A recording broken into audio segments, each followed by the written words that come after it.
Welcome, students, as we are back for another episode of DC Graduates. I am one of your teachers, your doctor recommended dose of nerdiness, aka your nerd today, Carlos Rodriguez. And as always, I am joined by my teacher in crime, Sly. Sly, how are you? You're This mute. will Oh, be there we go. very out of date, but very out of date by the time this comes Mm-hmm. out. But all of Pip got hit by the big illness and transmitted it to all of each other virtually. Yeah. So barely hanging in there. But Yeah. we're here to talk about this fucking TV show that Carlos made us watch, and I have feelings about it. So let's see Because how it was this either goes. gonna be me or Mario. Mario Yeah, set the fair precedent as enough. producer to be like, "Hey, this is topical." I'm like, "Fine." Hey, last Bye. series, great show. This series, I think we have differing opinions, so we'll see. But Well, today we are talking about Creature Commandos, which started in 2024, ended at the beginning of 2025.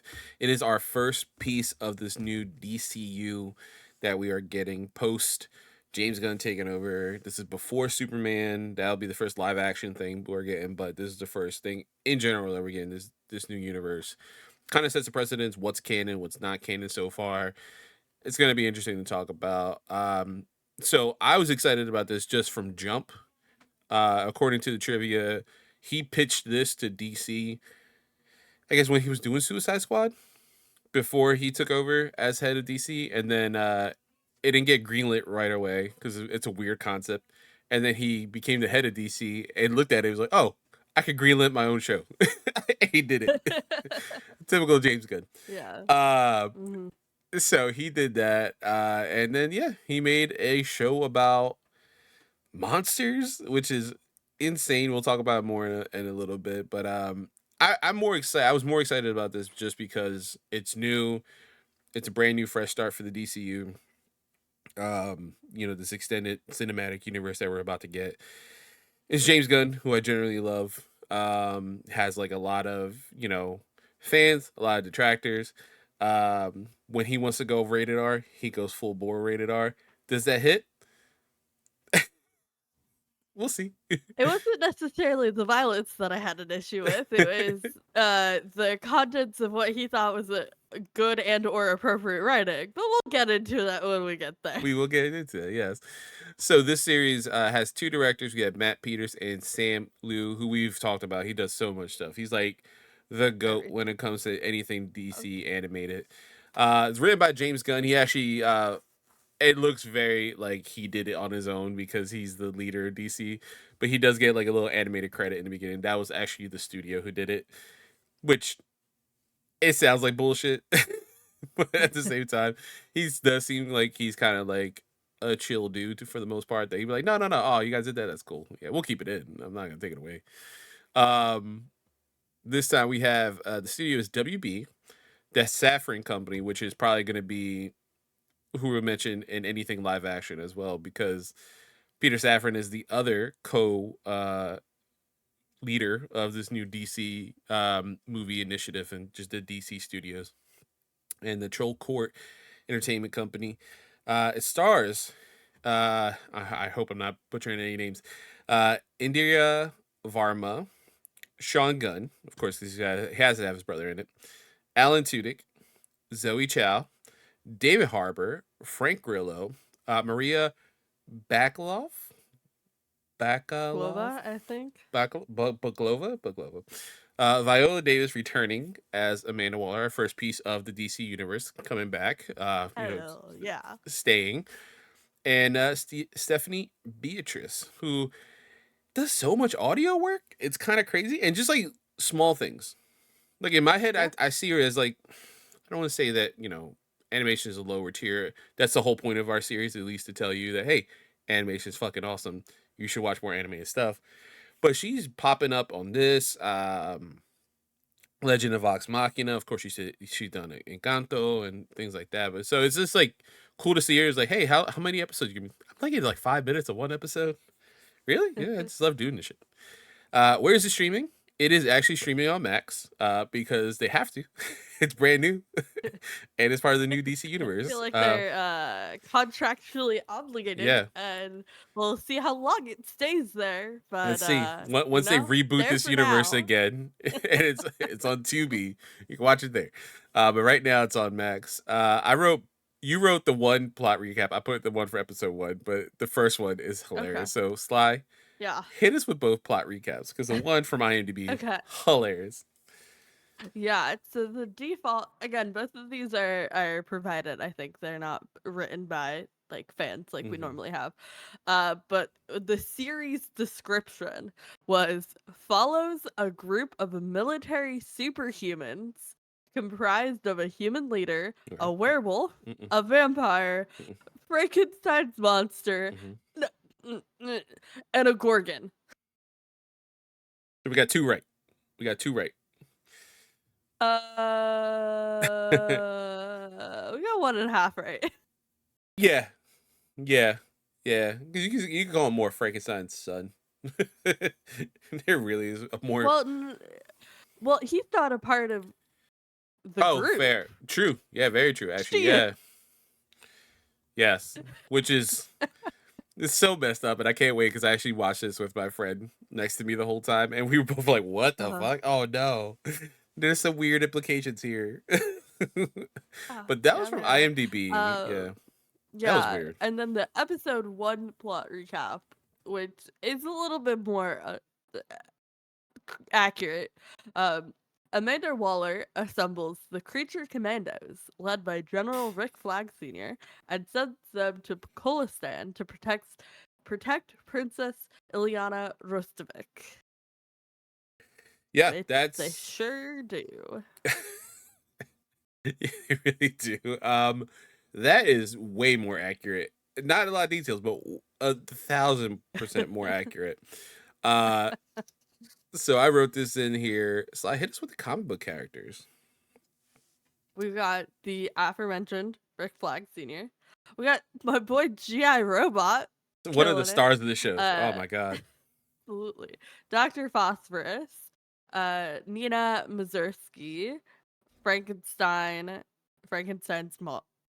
monster, and the bride, Amanda Waller, Clayface, Batman, Cersei. Who the fuck is Will Magus? So I put them in there because that popped for me. So he is in Okay. the.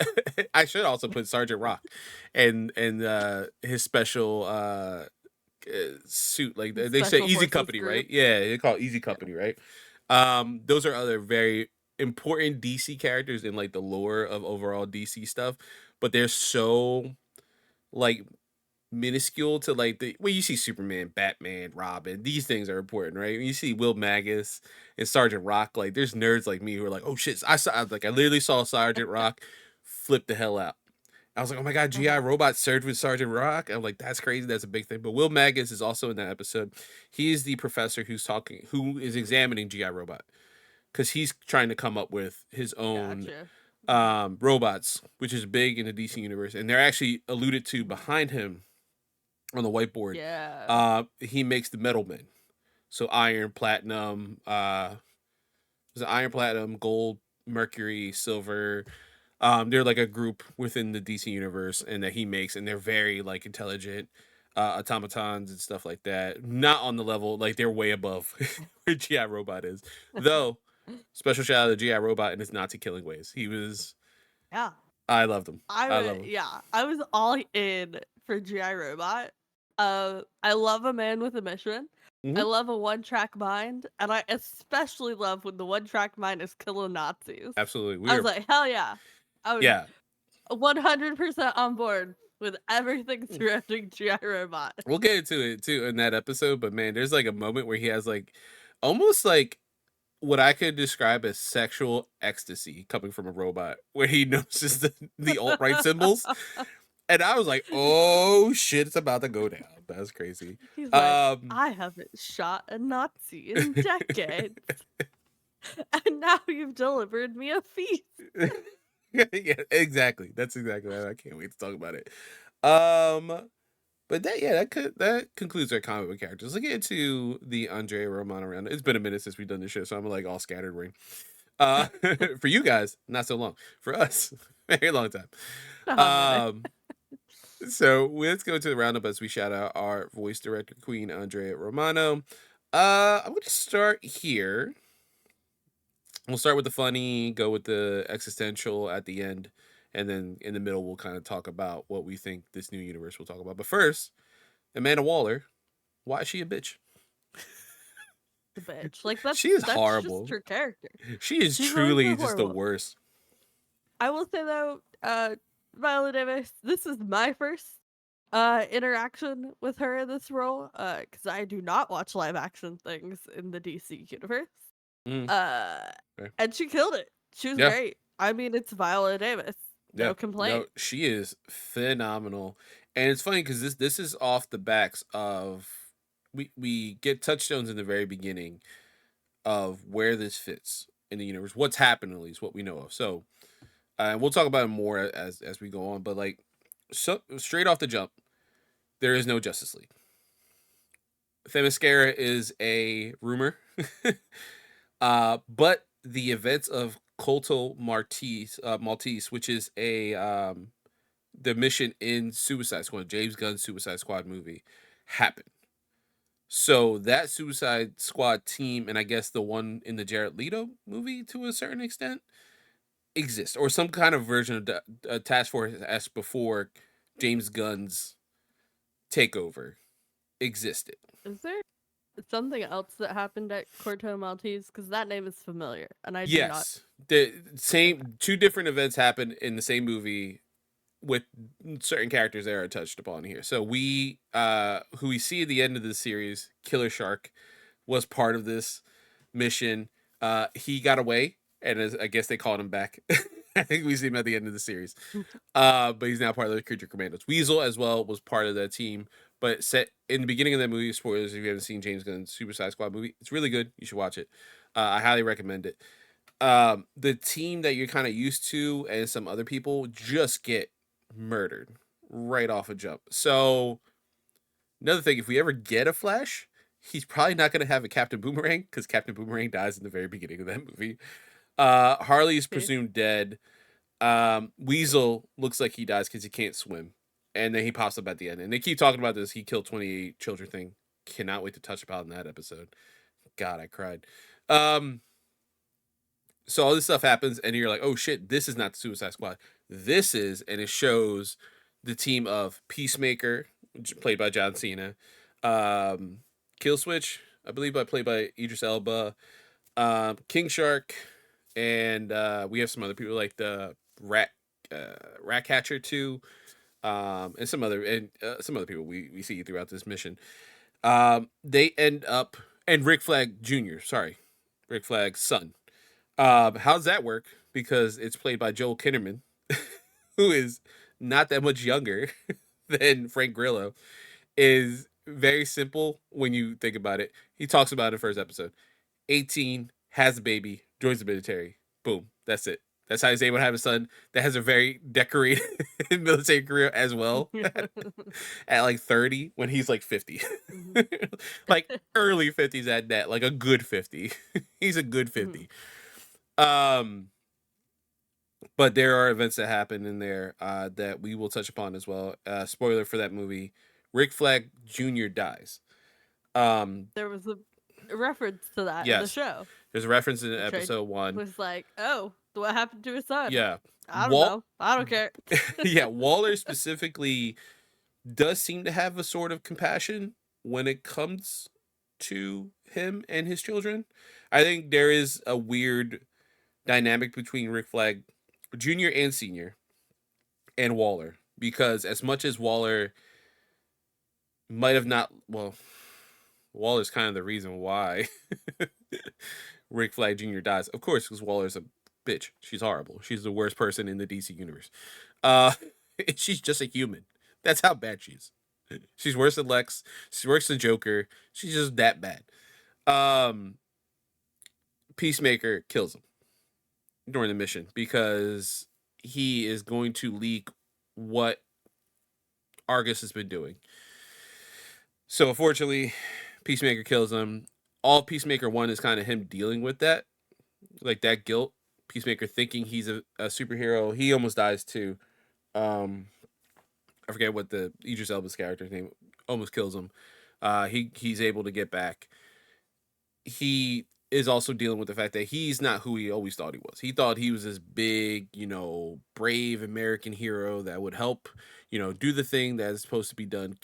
Kill whoever it may for peace specifically. That's why he's called Peacemaker. He kill women, children, whoever it may be, if it meant peace in America. And he's just led astray. He comes from like an alt-right family. He realizes later on that they are super racist when he is not himself. He's very politically incorrect, not racist. And he comes to terms with a lot of stuff at the end of season 1 of Peacemaker. Kind of is starting to become that person he always wanted to be. There have been screenshots, and it has been reported by James Gunn. Rick Flag is going to show up in Peacemaker season 2. Can't wait to see how that shows up. I don't know if Rick Flag knows that Peacemaker killed his son, and maybe that Waller was like, hey, you got to pull the trigger. We can't have any leaks. So we'll see how that touches base. The next time we'll see Rick at the end of all this is in Superman. So we'll see how that goes. But that's super quick what happened in Suicide Squad and Peacemaker, why that's important to where we're at now, because that established what so far has been canon in the DC universe, other than there is no Justice League. If you watch the end of Peacemaker, they saved the day from this alien invasion that Economos jokes around about in one episode because he was there. And at the end, they walk up and the Justice League shows up. And you see Momoa and you see Ezra Miller, unfortunately. And they make a joke about fish fucking, and they just keep going. And he's just pissed off at the Justice League. He tells the Justice League to go fuck themselves. That's it. So basically, they saved the day. There's no Justice League, no Wonder Woman, nothing like that. Now that we're caught up, Amanda Waller is a bitch. She's horrible. She is, again, as I mentioned a moment ago. I feel like she actually might be worse than Lex Luthor. At least Really modern depends on the interpretation. version of her. Very true. Yeah. Yes. There's some of them where she's just kind of like this ruthless, like shady military, like secret organization lady. And then there's some where she's like straight up evil, like Yeah. evil incarnate. I do like the blend of it sometimes. Like Mm-hmm. here, you do see that she's Like been I said, I reprimanded. feel like this portrayal seems a little bit more middle of the road, where she is like kind of still pretty evil, but Mm-hmm. also like has a hint of compassion. Yeah, I mean, Rick Flag calls her out, for the fact that she can't use humans now in Task Force X because of the events of Peacemaker and Suicide Squad being outed that there is this secret government team. Because that's the whole point of Suicide Squad, that they're not supposed to be known. Like, and if Right. they ever get found out, she's gonna pop their bombs because they can't tell. Then that's the whole point of the bombs. They get neutralized at the end of Suicide Squad, and then her daughter in Peacemaker outs her and Argus to the whole government and to the public in large during a press conference at the end of the season. So Frank, I'm sorry, Frank Grill is the actor. Rick Flag does mention that she got outed and that's why she has to use now these monsters, basically what they call. Mm-hmm. Um, she does seem And also sad, like, but she's not like angry at her daughter. And her daughter's in season 2, unless like something happens to her daughter in season 2 and Viola Davis kills her daughter. I doubt it. She does seem like a family person, weirdly enough. There is heart there somewhere. yeah, going into this, like, I was hopeful. Like, I wanted this new iteration of the DC universe to be good, right? Like, Mm-hmm. we want the things we're fans of to be actually good. And so I came into this hopeful, but I tend to struggle with Task Force X like stories. Mm-hmm. I'm not a huge fan. Like, Suicide Squad can be done well, but the idea of taking a bunch of like irredeemable characters and making them the entire focus of your story is something like I struggle with because I want to connect to and like the people I'm watching. And you can only go so far to redeem somebody who you set up to be the villain.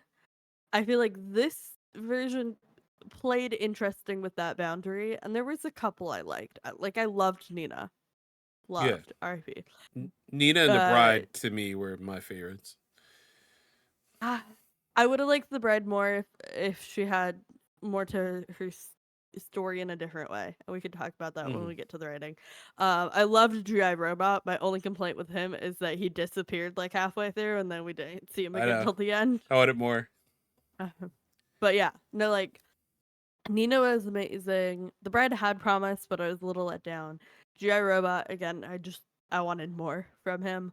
Um, so there was that, but yeah, overall, I wanted to really like this show, Yeah. and No, I get it, and yeah, it's you're right. It is a difficult task, no pun intended, to you know show you these villains that are oddly sympathetic, right? And it almost feels like he does take a lot of his formula from his previous Suicide Squad and kind of give you like a good option because it is right. There's so many of these villains we love, right? We talk about Ivy, who is very misjudged, she and is absolutely right in everything she does. I don't know what yeah. you're talking about, Yeah, Carlos. and I think even it's funny. I think Bruce would even say so to a certain extent. It's just once it comes to killing, it's like now I got to punch you in the face. Like this is Right. I was actually on your side, you know what I mean? Or like when you have Harley, who's been, through so many canon events in her life, to then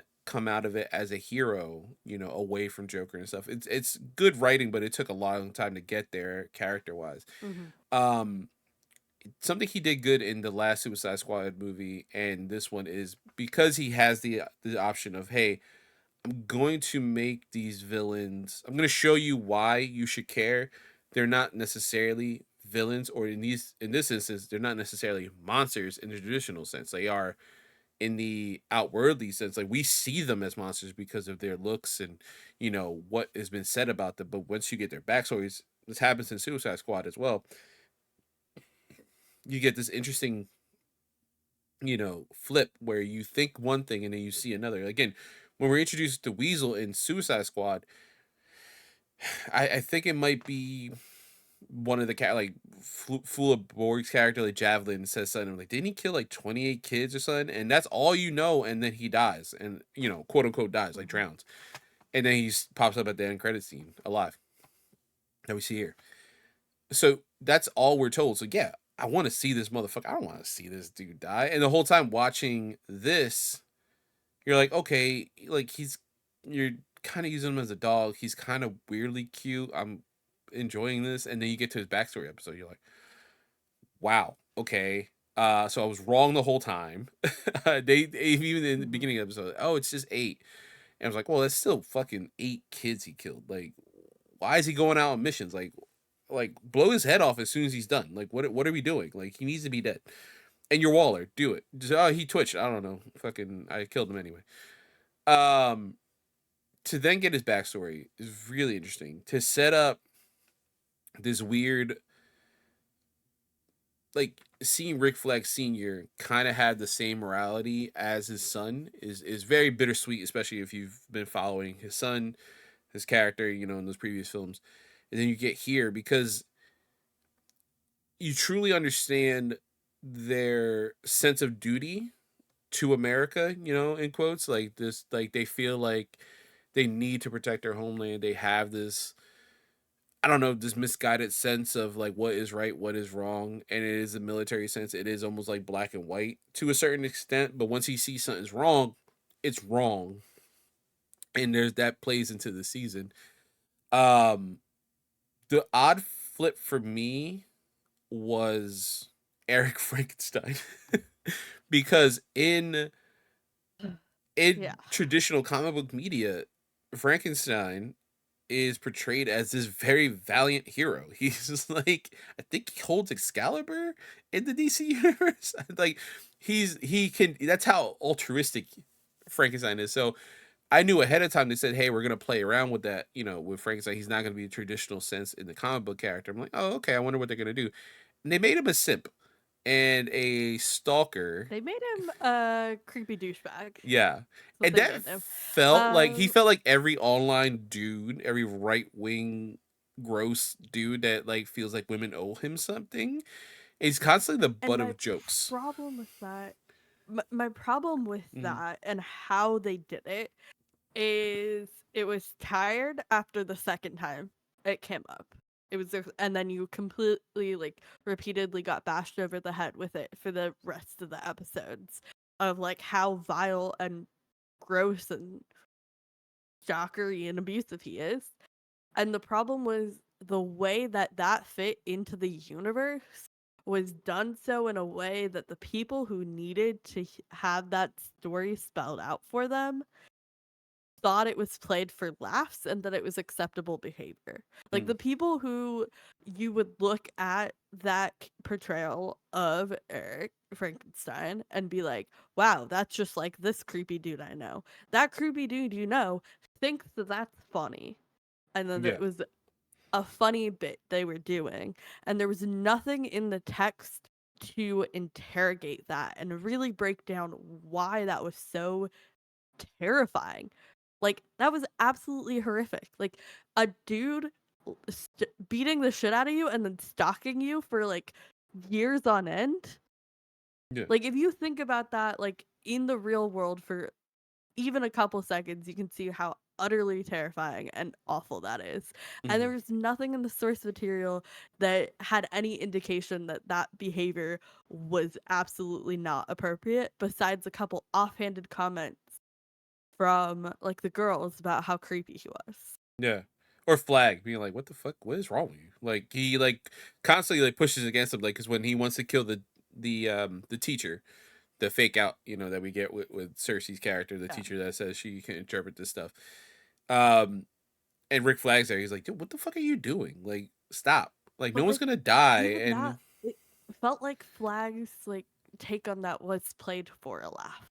yeah, a lot of it was played for laughs, and I knowing a lot or seeing a lot of James Gunn in media and things like that, and seeing a lot of his talks, and of course he's had a controversial past, like when he was trying jokes out, and that's what lost him initially the job with Marvel, and then he got it back when he was like, "Hey, I from jump apologized from them." I was like, "That was stupid. What the fuck am I doing?" Well, apparently he didn't learn No, because there is some stuff here.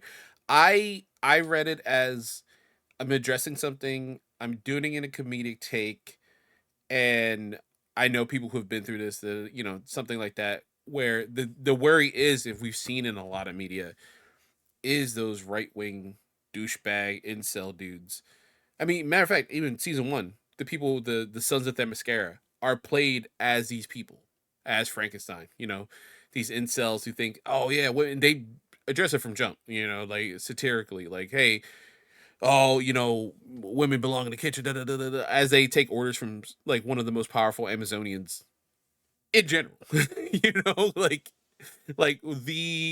I would say under Diana and her mother Hippolyta, like Cersei and Artemis might be up there, like in Nubia, like as the next three strongest, Amazonians. But it's kind of played for laughs, and I think a lot of people who I think his hope might be like, hey, it is joke. This is fucked up, not okay. But there's so many of those dudes out there. That does worry me, Sly. I'm with you. That does worry me that there's so many yeah, dudes it out there just that felt are gonna so read out of that as like, touch. yeah, that's exactly how it is. And of course, we do get the Yeah. payoff in the season finale where the bride shoots him. As soon as from jump, the second he comes out, he's like, "Hey," and he just gets shot like 17 times, and it is satisfactory. But then, of course, he's alive still, as we see in the end credit scene. We have confirmation there's going to be a season two, and a confirmation from James Gunn. If he does use these characters in live action, they will be paid by the voice actors that play them. So, with that being said, the Bride, Frankenstein, you know, Phosphorus, Flag, all can appear and will appear live action, as the story needs. So although David Harbour, I think, did a really good job with what he was given, and he could be very funny. It felt like a amped up version of his Red Guardian, almost from the Marvel Cinematic Universe. Yeah, I he worry was that also given some choices to do yes, with that character. yes, Uh, I worry that if it's not addressed in a very serious manner, we don't have that sit down talk. You know, if Frankenstein learns his ways, that is also a weird ass sentence to say out loud. But Frankenstein doesn't learn his ways, learns that is not okay to talk about, because he's not part of the Creature Commandos. He's not part of mhm. Task Force M. If he doesn't learn in some way, shape, or form, he looks like he's going to be an antagonist yet again, because he's like, I love this lady. I'm going to keep following her until she loves me. He's like, every time she sees him, it's like, it's on sight. You're weird as shit. I'm going to kill you at any chance I get. Like, it feels like a Looney Tunes, like Tom and Jerry thing, but unfortunately, not and then not like a serious thing, but like unfortunately, you put this aspect of DV and stalking and predatory actions. It's like, can we still play that for laughs? It's gonna be a miss for so many people. Like, it's a choice to make it that way, right? To make Mhm. Frankenstein not like his comic book counterpart. I think there might have been a way you could have got away with an aspect of this, almost like a Hawkman Hawkgirl thing, where like when she's not with him, it's like, well, we're supposed to be together. I'm like, Hawkman, that's not okay. Let her be with John Stewart. You're being fucking creepy, dude. And but like he's still a Yeah. hero. It's just this Uh-huh. is weird. He's you not know? my favorite, but Yeah, yeah. exactly. It makes you like Shira more. But like Yeah. that could have been Uh-huh. played off where he's just a valiant Frankenstein, and maybe all the other shit that happened, like Dr. Frankenstein still hooks up with the bride, which is very strange.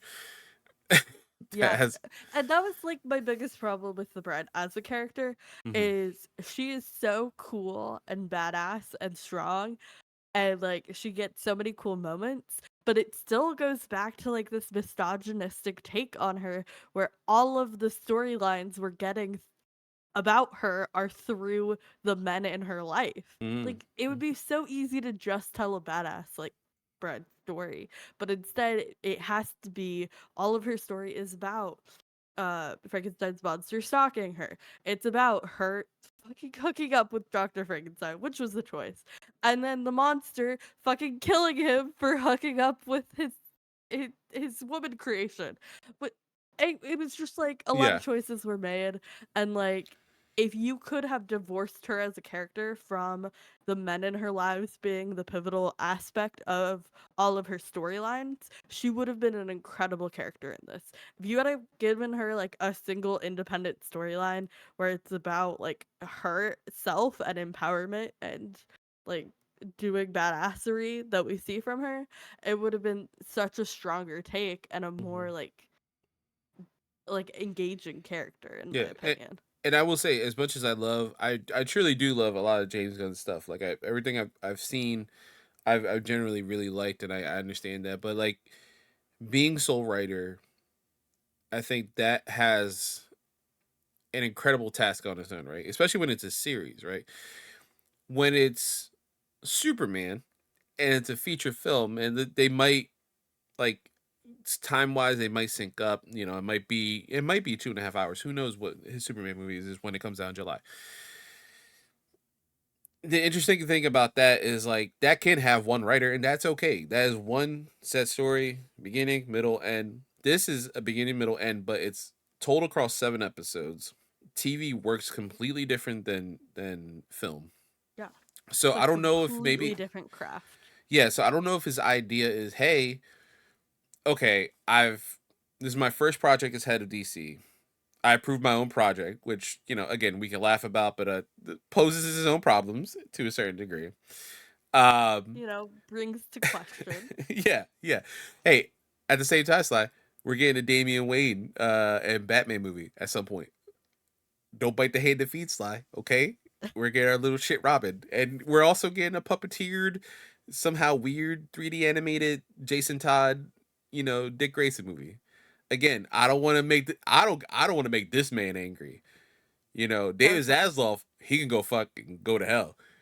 I like James Gunn. All right. I will make this man angry. You will frustrate this Because man. I have serious problems with Oh yeah. this man now, especially because like it was very clear watching this that there was no like marginalized voices in the room at all during this That's what I was getting process. to. Yeah, like Um I need and it's somebody else just in that so room. glaring. Yeah. Yeah. Like a single like 1 to 3 like sensitivity readers, voices outside of your own perspective would have made this a much better project. Even if And he the like first like little inkling yeah. of a hint we get to this comes in midway episode 1. And I won't say I forgave this, but I kind of I took it with some grace, right? Okay, we're going through, I don't know, I think some action scene is going on, and there's a song playing that drops hard slur in the middle of the song. And I went, hmm, okay, interesting. Now you've got my attention back, not for good reason. Um, it's in a song, it's not in the writing. Interesting choice. Somebody put a bad take. Okay, maybe. We'll give it some grace. We'll see how it goes. And then we get, what was it, episode 4? 5? 5. Yeah. We get through all this good stuff. There's some fun things in there. We get to episode 5, and within like what feels like 1 to 3 minutes, he drops the same slur 3 times in a row in the text, and I went, gross.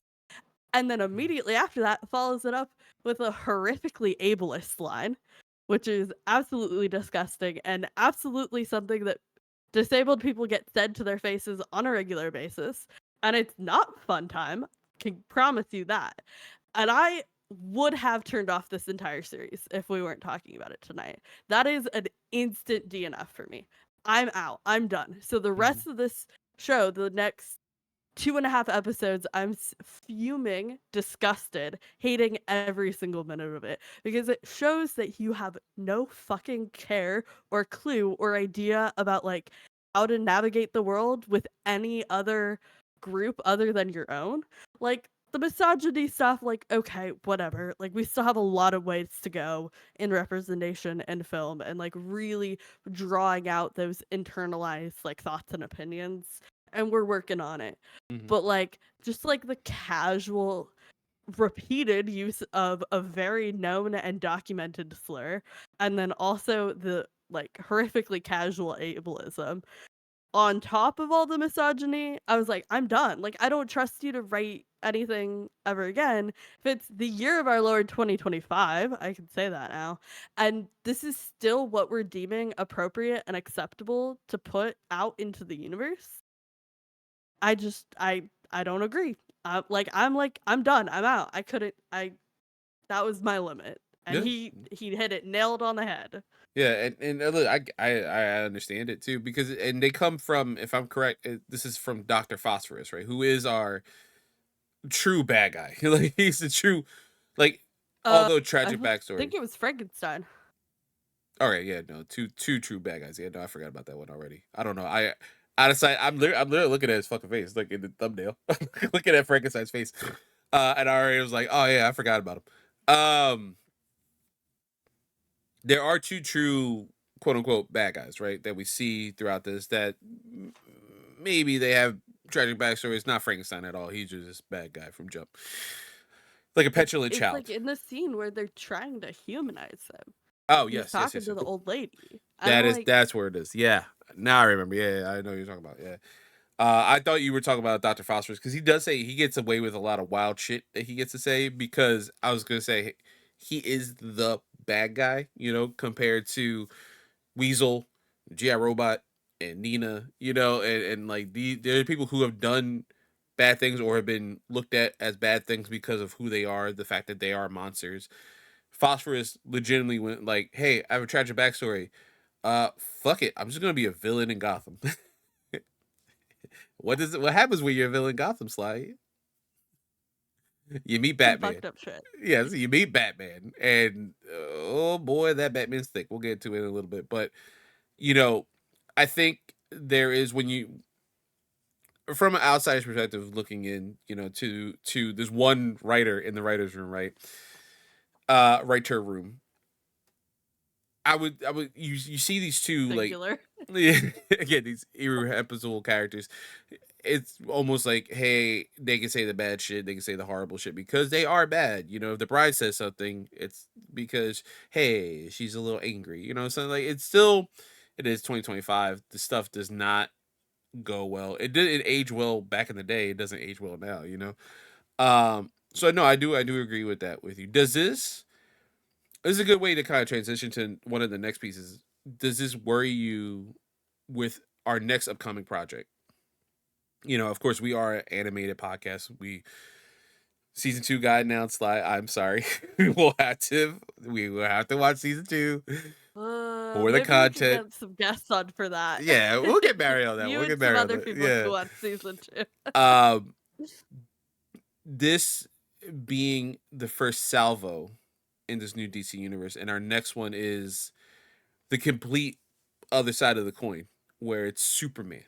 We've already seen the trailer, bright colors, a dog. We got crypto. We have Rachel Bronson coming in as Lois Lane. This very awesome character who we love so much, and everything we've heard. Speaking of crypto, I do have a problem with you specifically that we'll chat about off air, but this is your pre-warning that I'm very upset with you right now. Okay. Very, very fair. Very fair. Okay. Put that on the list. But how are you feeling? What's your barometer when you see this compared to what you see in the trailer for Superman? Like, we knew, I guess, from jump, this was going to be irreverent. This was going to be in your face. This was going to be bloody, nasty, like sophomore humor to a certain extent. Excellent. Yeah, the fights were amazing. I will honestly agree, but it was funny, like, watching through the whole series, and I'm like, okay. And I saw it in live, with my friend next to me, Brianna. Like, some of those jokes do not land. And I get it. I sex truly scenes understand. got a little egregious, but that's like just my sensibilities. Like, That was I one. get they were Like, playing it up for that was like, can we do it? It was like, yeah, we can put it in there. It was like, I don't know if it was not the question of can you, it's the question of should you have. Yeah. And they went for it, and like, respect for that. But Also, it makes wasn't way more sense when you particularly my test. when you understand her character at the end, and that she's truly just like a bad person. It was like, oh, okay, well, the sex scene doesn't feel weird now, I guess. In hindsight, it doesn't, From jump, he's like, hey, man, I'm way older than you, When she's playing the, like, innocent, helpless, like, damsel, it does read truly a very femme differently. fatale. Yeah, it's like, oh, Yeah. all right, I'm good now. We're good. Damn, that was a honeypot. She used that honeypot. That's crazy. Yeah, and it worked. Damn, she's really good at her job, guys. Princess Ileana, really good at her job. Damn, glad we stopped her. Spoilers for the end of this episode, but damn, thank God we stopped her.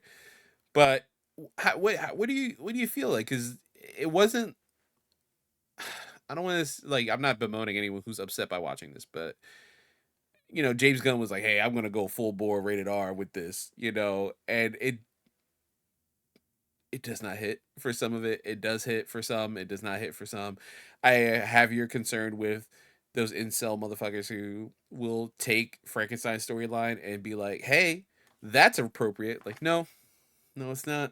They'll be like, oh, I'm justified because he's doing the same thing. Yeah. I'm sure James is right, and it'd be like, no, I was making fun of you.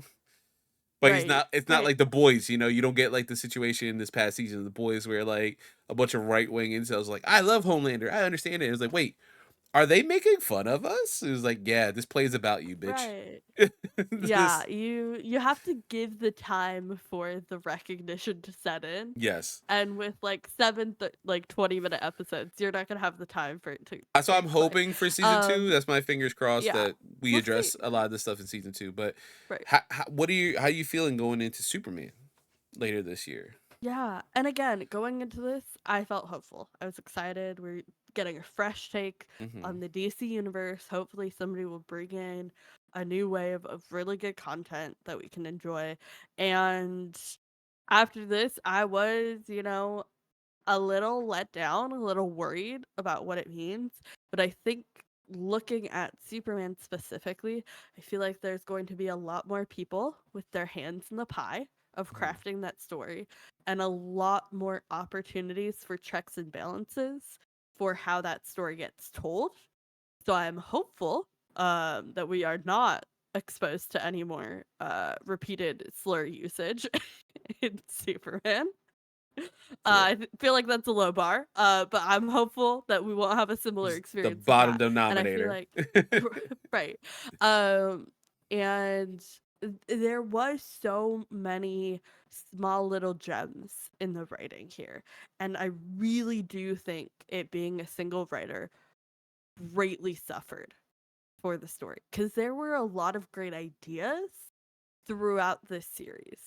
I think the takes on some of these characters were particularly inspired. I think they had a lot of interesting things to say about what it means to exist in this new universe they're establishing. Mm-hmm. I just don't think that I get when something's like your baby and it's so precious and you like have to control every single aspect, but that doesn't mean it's good. And I think the problem was the ideas were great and the execution was subpar. Because like if you had to like 1 to 3 other eyes on the script, I think you could have crafted something truly magnificent. And that's just not what we got out of it. Yeah, and I feel like a lot of people are mixed, at least from my online experience. Like generally, a lot that's touched upon in the series is very good, very well done. Again, Weasel is a standout episode. I think it's called Chasing Squirrels. Interesting. That is for me Yeah. a standout episode. Like getting more context behind it, seeing that he's honestly not he is a monster in the sense that he's like a giant He's weird. a creature, Yeah, he's a but creature, yeah. but not like a monster in the sense that he never hurt these children. He tried to help these children. He got mistaken as old man's the reason why these 8 kids fucking died. He gets blamed for Yeah. it. And it's so No, an old unbelievable man heartbreaking. fucked up. Kids were left unsupervised Yep. and were playing with fire, and then an old man fucked up because he made assumptions based on appearances, and then a bunch of kids are dead, and now the creature is getting blamed for it. Yeah. And like that's a compelling story. That's a really interesting take on this character, and like you see all of these like I'm not a comedy person, and I can acknowledge that. So Weasel didn't particularly hit for me when he was played for laughs, but you could see these developments of his love of connection, his want of friendship. He's really anybody who like engages with him and is kind to him, he is like attached to, right? Mm-hmm. So when we see him with these kids who played with him, who he tried to save, like there's that genuine connection there, and I thought that was written really well. That we got to Yeah. see that reoccurring theme. Especially from a non-verbal character, right? Like one of the few characters that are Right. completely non-verbal. Um, minus the squeaks and everything like that. You know, it was an interesting portrayal and complete like 180 of what we see in Suicide Squad. We briefly get him and like I don't know what bug clicked for James. This is always his idea. Like he's like I got a backstory for Mhm. this weird motherfucker. Let me. I'm gonna knock your socks off. I've been watching this show called One Piece. Everyone's backstory is really fucking sad for some reason. Um, and then you get I think a lot of these aspects hit really well. I was really ready. One of the standouts for me, I was really ready to because Rick Flag is always such a military man, a Amanda Waller esque character. So you get a little bit of that, but like maybe 10%. The fact that like he cares about his country. That's as much. Right. I will do a lot for my country, but not everything. I ain't gonna kill everybody. I was really surprised to see this not morally great character. Like he was very very oddly altruistic in the sense, especially with the creature commandos. He treated them as people from jump. It was very strange. Like he played around with them. He joked around with them. Foster's the only one who gave him shit, and even then, he's like, "Yo, I could blow your brain up right now. I'm not going to, but I could. Like, fine. If you're not gonna listen, then we have to fist fight. Like, I have to fight you. I'm sorry. Like, he like generally looks like I don't want to do this, but I have to. And it was an interesting. Phosphorus was so interesting because Yeah, like he was a piece of shit, and then you get that like one line about like him like being like it's so lonely like not being touched in like 16 years, and I was like, damn, dude. Doesn't excuse all the murder, but you killed a like, lot all of people. right, I see Also, where you you're killed a coming lot of from. people wearing a pimp hat. Like Right, what was Rupert? What was this DCU's Rupert Thorne doing? Like, were they also it's not just right. drugs? Was it also pimping? Because did you become a pimp in Gotham? Like that would scare the shit out of me if I was one of your hoes. I would be 100%. Mhm. I'm giving you extra money. I'm giving you more money than they gave me from the acts I performed. Sir, no, because I'm worried about that backhand. Nah, fuck out of here. No, but he's like truly the only like one of the two pieces of shit in this show, and even his backstory is just like holy fuck, and he just goes batshit insane. No pun intended, because Batman whoops his ass, presumably. Yeah. Um, The thing about that is like I would also have gone batshit. Doesn't mean it's excusable by no, any means, but it but is. like it's a little understandable. Yeah. And then you get like these very just poignant moments with these weird, fun characters like GI Robot. And he gets these like, Love what GI Robot. like Friends what do you Nina. want to Oh my god, yeah, stop when it. when Will is like talking to him and he's like, "Hey, what's your purpose?" He's like, "Oh, my purpose is killing Nazis." It's like, "No, like what do you want most?" He's like, "I want to kill Nazis." He's like, "No, like come With on, my man. Like what do you friends. want?" He's like, "I would like to be with Easy Company again." And I was like, "Oh my god." That's so sad. He Just just wants wants friends and to yeah, kill Nazis. that's it. That's it with his friends. Like, oh god, and he can't do it because he's a robot, so he like lives forever, and these friends are like at this point it was what World War II, so most of them are probably dead. I'm like, that's so sad. Uh-huh. And then the bride's just like existence and like how angry she turns toward the world because of everything that's happened to her. Like, it makes sense. And then Yeah, you she get says some out of pocket shit in the brothel, yeah, and then is immediately clapped back by like the matron, and I was like, good for them. exactly. Yeah, yeah. I was like, I'm sorry, I excuse my preconceived notions. I'm sorry. Right? uh Nina also, man, her story, Don't it get me was started on oh Nina, my my god. girl. And you're so fresh to it too, because you watched it today. So like Hours Nina's ago. oh And the entire time, like literally one of my first notes, I think it was in episode 2, and I was talking about how I don't particularly love these type of stories.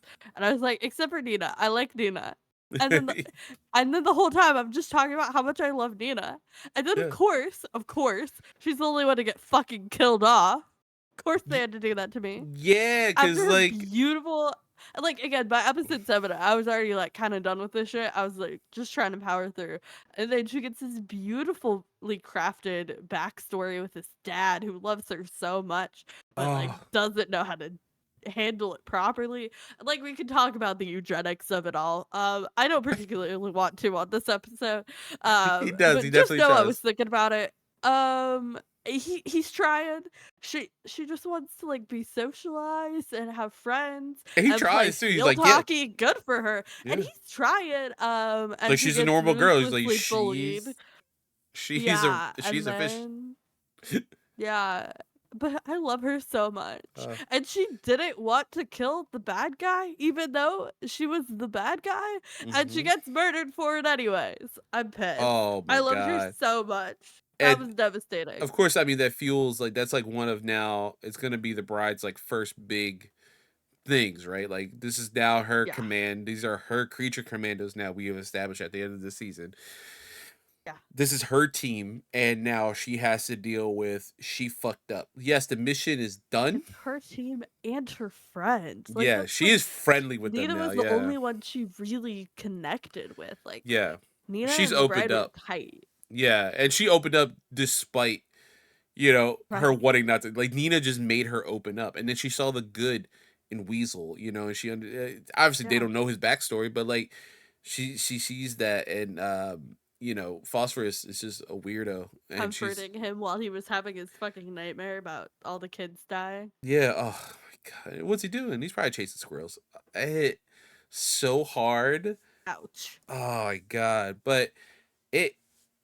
I think it's going to be interesting because with this, I know James from Jump said, "Hey, these characters, yes, they are established in the DC Comics lore. Again, I get to kind of play around with what these characters do and like how they're going to be portrayed. And of course, he makes decisions like Frankenstein not being altruistic like he is typically in the comic books. We have Weasel being just not like it seems like a brainless monster. It's not really a brainless monster. It's just like a dog. He's just like a really like oddly a little more intelligent dog. Like he's smarter than Bucky. He's definitely smarter than my Bucky. Um, Nina is, I think, from Jump. I don't think changed much between that and this, and then GI Robot just being solely focused on killing Nazis was fun. But like the Bride is a little different. Frankenstein's different. Rick Flag is a little more. I think not rough around the edges. It's a little nicer this time around. Um, Waller's Waller. you know, Waller's gonna Waller. So I think this was like Something you could always count on.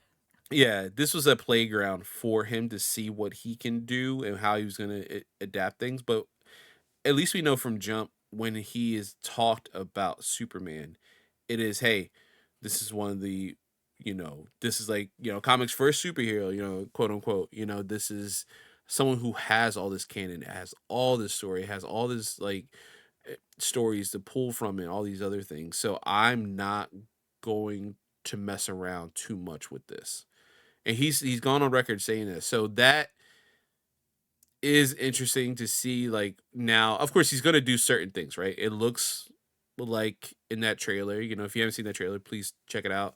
And again, if it's Check a out spoiler movie, Mario's reaction. yeah, check out Mary's reaction on our video. Yeah, because there, I think he touches upon some things too. It looks like Lois and Superman might know each other. Like she might know he's Clark already. They already are some kind of relationship, dating or something. We're not getting an origin to Superman. Right. This movie, he's already established. Thank because, God. Yeah, if you need to touch on anything that happened on Krypton, it could be like a 10-minute scene. It does not need to be like his origin. It'd be like, because I'm sure we're going to have to touch upon it when we get to, Kara. And that's the one of the movies after this. After Superman is going to be Supergirl, World, Woman of Tomorrow. We're gonna get her. We're gonna get Lobo. That's gonna be where he's gonna have fun. Jason Momoa now coming back as Lobo. Like that's gonna be where James Gunn is like, I can do whatever the fuck I want with this character, right? I'm gonna make him a little crazy. I like to differentiate, and this might help knowing a little bit of his backstory, but doesn't excuse behavior, right? There is trauma, James Gunn. The James Gunn who came from Lloyd Kaufman, studied under him, made these very schlocky movies and was in these productions. His first movie is Tromeo and Juliet. And if you know the schlock that Troma does, yes, it's very fun. It's very offensive. You have popcorn, you have a couple beers, you have a good time. So I think there's a little trauma. There's a little Lloyd Kaufman still in James Gunn. And then now there is 50 something, hey, I've made like $1 billion movies. I've established characters who are not known to comic book people, or only known to comic book people, and made them like mainstream characters in Guardians. And I've done this and I've done that. I've made these horror movies like Slither, and I've wrote Scooby-Doo 1 and 2. Like that's me. I made those movies. It is interesting to see.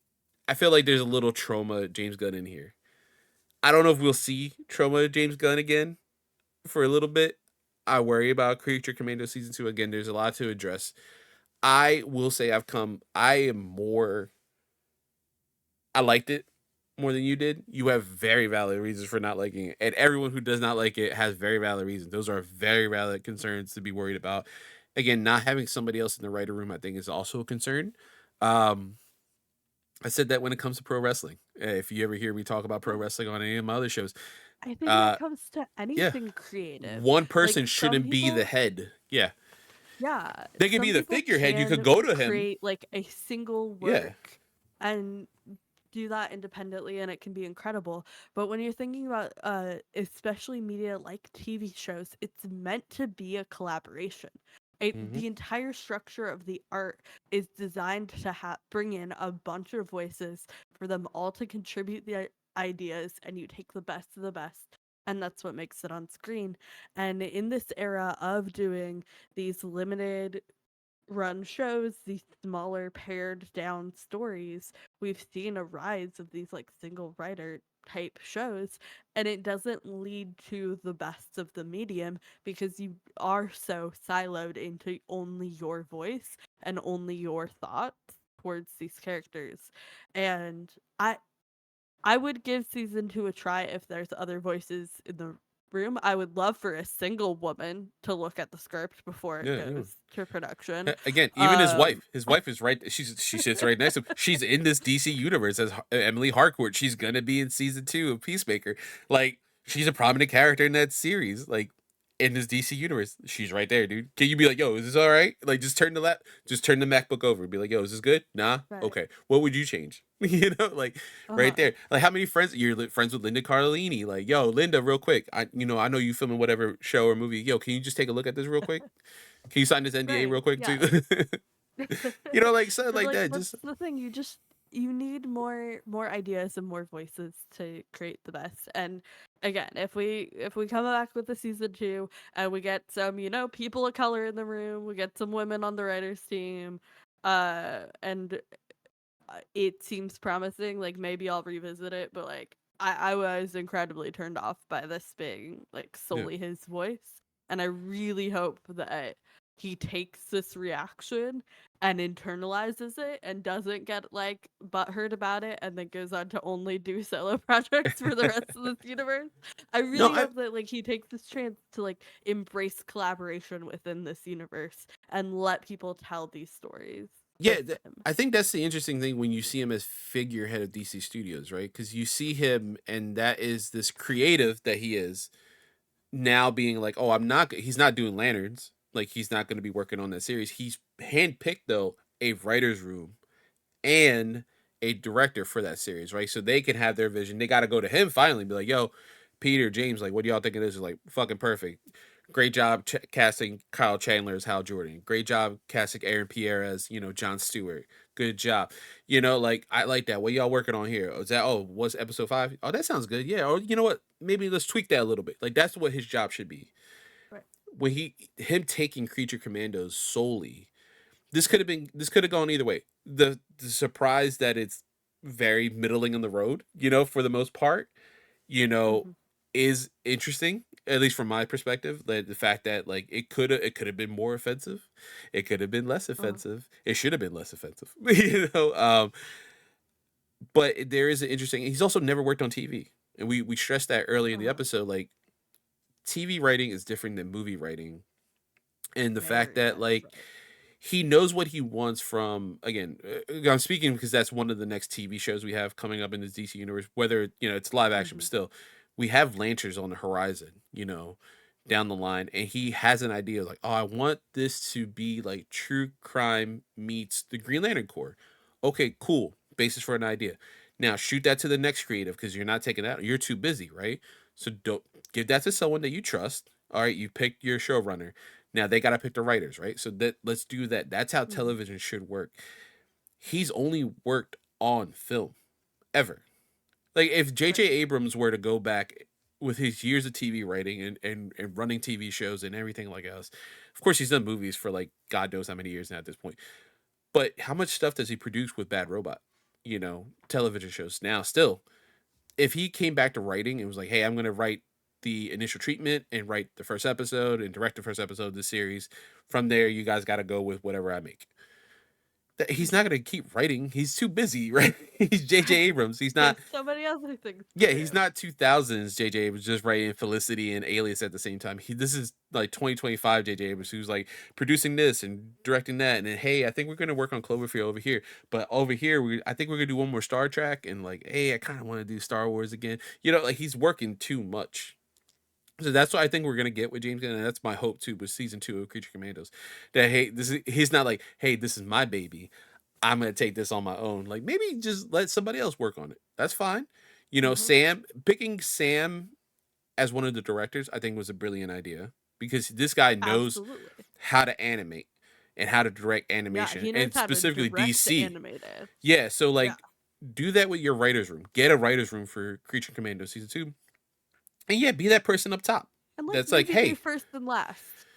You know? yeah, if You you can if still you write on it, but you don't have to be the only voice, right? no, yeah, you really don't. And I think that that's going to work cuz also with like I think he worked on a lot of Peacemaker and I I don't want to subject you to like 8 hours of watching Peacemaker cuz it's like he's a very offensive character on purpose to the sense that Yeah. like hey, through the episode like they check him. That's like the point of his Yeah, character yeah, that he is existing is to misogynistic. be He this. Yeah. is like oddly racist because of his upbringing, but by the end of season 1, you know, he And learns there's a place for that, especially exactly. when you are interrogating what that means. Yeah, but Um, I think James yeah, took a lot but of I'm that still not gonna writing. watch it. Yeah, exactly.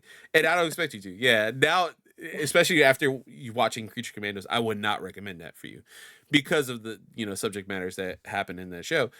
But like again, I think James might have written most of that or if not have maybe one other partner in that, and that's the worrying thing, right? When you don't have another Yeah. voice. Um where you get someone like me who enjoyed most of it, like pretty much all of it, and I, you know, a lot of jokes land for me. But again, I had a live look with my best friend next to me watching it, and her like some jokes hitting her. Weasel story absolutely devastated her. She was like in tears by the end of the episode. Nina's episode devastated her, you know.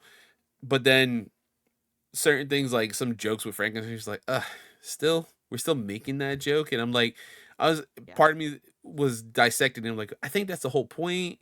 But again, I'm not James Gunn. I'm not in his head. I can't be like, I can't call up James right now and be like, hey, in episode And 4, the you know, with problem Frankenstein, is is that what you're trying to do? Are you trying to make us annoyed with him? And he'd be if like, oh it's yeah, not absolutely, Carlos. How did you get clear, this number? it doesn't work. Yeah. Yeah, right, right. But like if you're trying to do that, you have to make it clear that you're interrogating that, and that's Hmm. the point. And for us to be sitting in here and going, it very well could have been his intention to be making that point, to be interrogating that train of thought, but he doesn't successfully interrogate that. So now we're left questioning, is that just how he feels about people, or was that him trying to make a point? Yeah. No, absolutely. And I do know that he himself has put constraints on himself for Superman, so that is going to be an interesting thing. And I think he is open to collaboration. There are people who've criticized some of his work before, and he's been very open when it comes to Marvel stuff. With some of the stuff that hit didn't hit, maybe if someone had a valid criticism. So I think he's open to that, which is good. You don't want to get to a point to bring another wrestling reference in. You know, right now you have two major companies: AEW, WWE. WWE for the longest time Mhm. Vince McMahon was like the head guy. He had a writer's room. They would pitch stuff, but he'd be like the final say. And for the longest time, he had his pulse on you know, he had his hand on the pulse, and it was good. It was okay. Attitude Era is not as amazing as we all like to make it. I had a lot of fun with it. It's very very formulaic to my love of professional wrestling now. But as of let's say 10 years ago, you know, it was dog shit. And that's because he had a writer's room. Then he'd be like, hey, we're gonna do this. And he'd look at the script hours before a show was about to start. It's set in stone and be like, nah, throw the whole script out. A whole 3 hour show thrown out hours before it's supposed to go live for an audience. Now you're telling these people who are in their underwear, filled up with baby oil, and are about to be sweaty for like 10 to 15 minutes, be like, hey, I don't know what the story is now. Figure it out in the ring. Like, no, that's not how we do this. Right. Or like, oh, now you have to change your whole No. thing. Or your character changed today. It's like, that's not how television works. And then, you know, he gets outed for horrible shit that he's done in his life. Um, thank God he's away from it. As a wrestling fan, that's happy. Horrible that those women went through it, and they should have never been through it. But now you have a writer room that is being listened to. So maybe some storylines don't hit. There's going to be some decisions that, you know, the guy in charge of creative right now, Triple H, is going to do. It's not going to sit well. You know, there are valid criticism with, you know, how he has, you know, no black champions, right? You know, in professional wrestling. And you see that as, Yeah. you know, television. There are valid criticisms to be there. It is more progress than we've ever had in professional wrestling now, since taking over for his father-in-law, and that creative There's control still being room taken to over. grow. Yeah, there's absolutely still room to grow. And he's listening. He's taking into criticism. He's adapting, talking to his writer room, listening. It seems like they've been happier than they have been in 10 years. And then you have AEW where it started off this Reganade.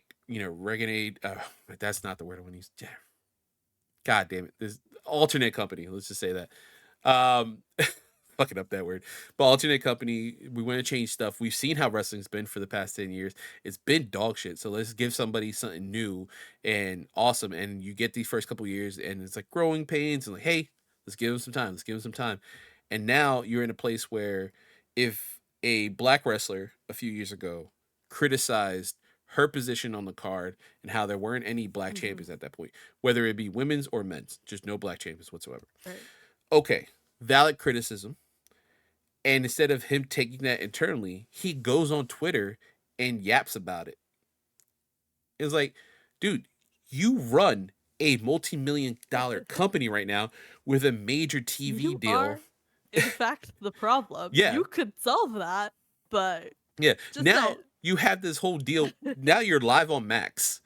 Right. Now your episodes are not only on TBS Live, they're also on Max. So I don't need traditional cable. I could just have HBO Max, turn it on, and watch professional wrestling live on your app and see all your old pay-per-views and stuff like that. You can see, I can tell you now, a downgrade in quality because he is the sole writer in the room. All creative decisions go through him. I don't think there's truly any, maybe there might be one or two writers, but I've always envisioned with my criticism with that company, 4 people. 2 men per show, 2 women per show, and the final say is this guy on top because, of course, he's the owner of the company. He should get final say. I will fortunately have to say that, whether it's right or wrong. But generally, someone's going to have a good idea that he's never going to think of or he never would have thought of. And that's the reason why you have other people in the writing room. James, I think, needs for season 2 a writer's room. We have one for Lanterns. Of course, it's just like 2 people, but still, that is 2 people working on one series for 8 episodes. That's not one person taking it solely on themselves and be like, I got this. I've never written TV before. I got this. It's like, all right, maybe you bit off more than you can chew. Yes. Your bombastic style hit. Audacious, Yeah. It has your flair, but it is also 2025. Does that flair in a rated R sense hit? For a lot of us do, but like I worry about the same thing you brought up with Frankenstein's character. What are those incel people? Like, are they gonna see themselves and be like, they're not making fun of me, they validated me. And where James is like, no, I'm actively making fun of you. But I didn't do it I didn't do it enough, I guess. And then I'll amp it up season 2. Like, is that what we're getting? Or is it something where they do see themselves and they're like, fuck, they've been making fun of us the whole time. Like the boys. So it is interesting. I mean, we it both is so funny that it took 3 seasons for them to realize they're being made fun of. Well, they're stupid. Those people are stupid. Yeah. Correct. And now they know it, which is great. Now they know how much fucking dumb they are. Stupid idiots. Anyway, let's move on. Yeah, I have 2 things. Yes, please. From my notes that I want to bring up. So there was 2. Okay, there was one thing that I thought was an Easter egg. It wasn't. And then there was one thing that was an actual Easter egg that I really liked. Oh, and the first is the old lady who I loved so dearly, and I can't remember her name because it was after the whole bullshit. Anyways, we get a shot of her phone when she's like watching yes. The Monsters Castle, and one of the phone numbers in this phone is Eric Frankenstein. And then I sat down and transliterated all of the other names to see if any of those were important people. And I'm pretty sure none of them were. They are not. But I really thought there was going to be some fun Easter eggs in there. But I said it. I said it pre-show. You did knock it out the park. IMDb has the same exact names that you translated. So good job. I know how to read Cyrillic. I don't know what it says, but I can sound them out. And then the last thing was in episode 7 when the bride was in like the room with the library or whatever, Mm. and she's like looking at the bookshelf. She picks up a Mary Shelley book, which was objectively hilarious. I Yeah. thought that was such a good touch. I thought that was hilarious. That me and Brianna joked around while watching it. That like now establishing that the Frankenstein is real in this universe, Uh-huh. and the bride and everything is like, and we'll get to it in a moment. I'll have to whatever episode where we do our just quick notes through it episodes, but so that establishes there is, and people know Frankenstein. So like Mary Shelley's real, so she wrote these books. They're autobiographical, I'm assuming, to a certain degree. So she had to be there. It seems like that Julia Roberts movie, Shelley, where she's like an active participant in the story. Like, I'm gonna write this down. This seems important. Like, no, guys, it's not fiction. All right, it's fiction, I guess. Whatever. I got money now. I got paid. I want that to be touched upon in season 2, even if it's just like an off kilter 1 second joke. Like, even if the bride's like, oh, that bitch, you know, about Shelley Yeah. or I something. just I thought it need was so something. funny. Like, she picked up Mathilda. Like, that's so brilliant. Yeah, Like, what does it mean for like Mary Shelley's existence in this universe? I have exactly. no idea. What does it mean for like a Dr. Frankenstein? Like, was this written about him, or did he take inspiration from the book? He's like, hey, that's my name. Yeah. I could do that. Yeah. I don't know, but I love Also, thinking about it. does like Mary Shelley like know that he fucked the bride? Because that's important. Like that's awkward as Really fuck. hope she doesn't. I hope. Yeah, I hope I for her hope sake she too. I hope she rests in peace without knowing that Yeah. piece of information. Oh man, I feel like we touched upon our third section. I was going to say the play the monsters. I feel like we touched upon it throughout. Talking about James Gunn and A Amanda little bit, Waller yeah. here. Let's go through some quick notes. Yeah, for episode 1. I put fuck you, Waller. Straight up. I said I love Alan Tudyk. GI Robot was a standout from Jump, and yeah, that was it for episode. Any specific notes You for episode also 1? you made a comment about Task Force X versus M. Oh You're yeah, that's like, right. these villains think they're tough because they don't have bumps stuck to their necks. Yeah, they're like a little more tougher than you would think. They're like they talk back to Rick Yeah. Flag a lot more than they should. Well, the problem is Rick Flag lets them get away with it. He's that fun parent, Yeah. where his son is like the more hard ass parent, and then like they can like warm up to him. He's like, no, guys, all right, you guys can have pizza. All right, I ordered pizza. Don't worry about it. Yeah. Let me see episode 2. Yeah, I put this princess down bad for Rick Flag. Uh-huh. I was like, do you blame the bride for freaking out because seeing Frankenstein for the first time? It isn't his looks; it's the way he was so pushy. I was like, yeah, Yeah, that in he's an general is so instant piece frightening. of shit. Right. From Jump, yeah, The whole like necklace thing was really yeah, interesting. Like the way she wanted to go back for it. Then the more we got to see where it was like a gift hmm from Dr. Frankenstein and all that. This is when we get into like the lots of fucking, which like I mean, go for it, sure, whatever. yeah. Um, but I was while I was not impressed with the copious amounts of fucking in this TV show, I was impressed by the copious amount of gore and how fucking badass Oh, it it was looked in the so animated much form. gore. It was There was so one good. where like I have issues with eyeball gore, so it was like, incredibly impressive. There was like brain matter like hanging, dangling from somebody's eyeball Yes. in one of the later episodes. I was like, damn, okay, you It's, got me a little bit with that one.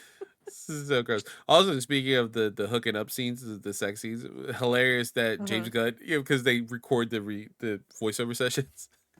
Uh-huh. You're just seeing both actors being so awkward in their voiceover booths. Like, poor Frank Grillo and Maria, just making these noises, and they're like, "Are we done?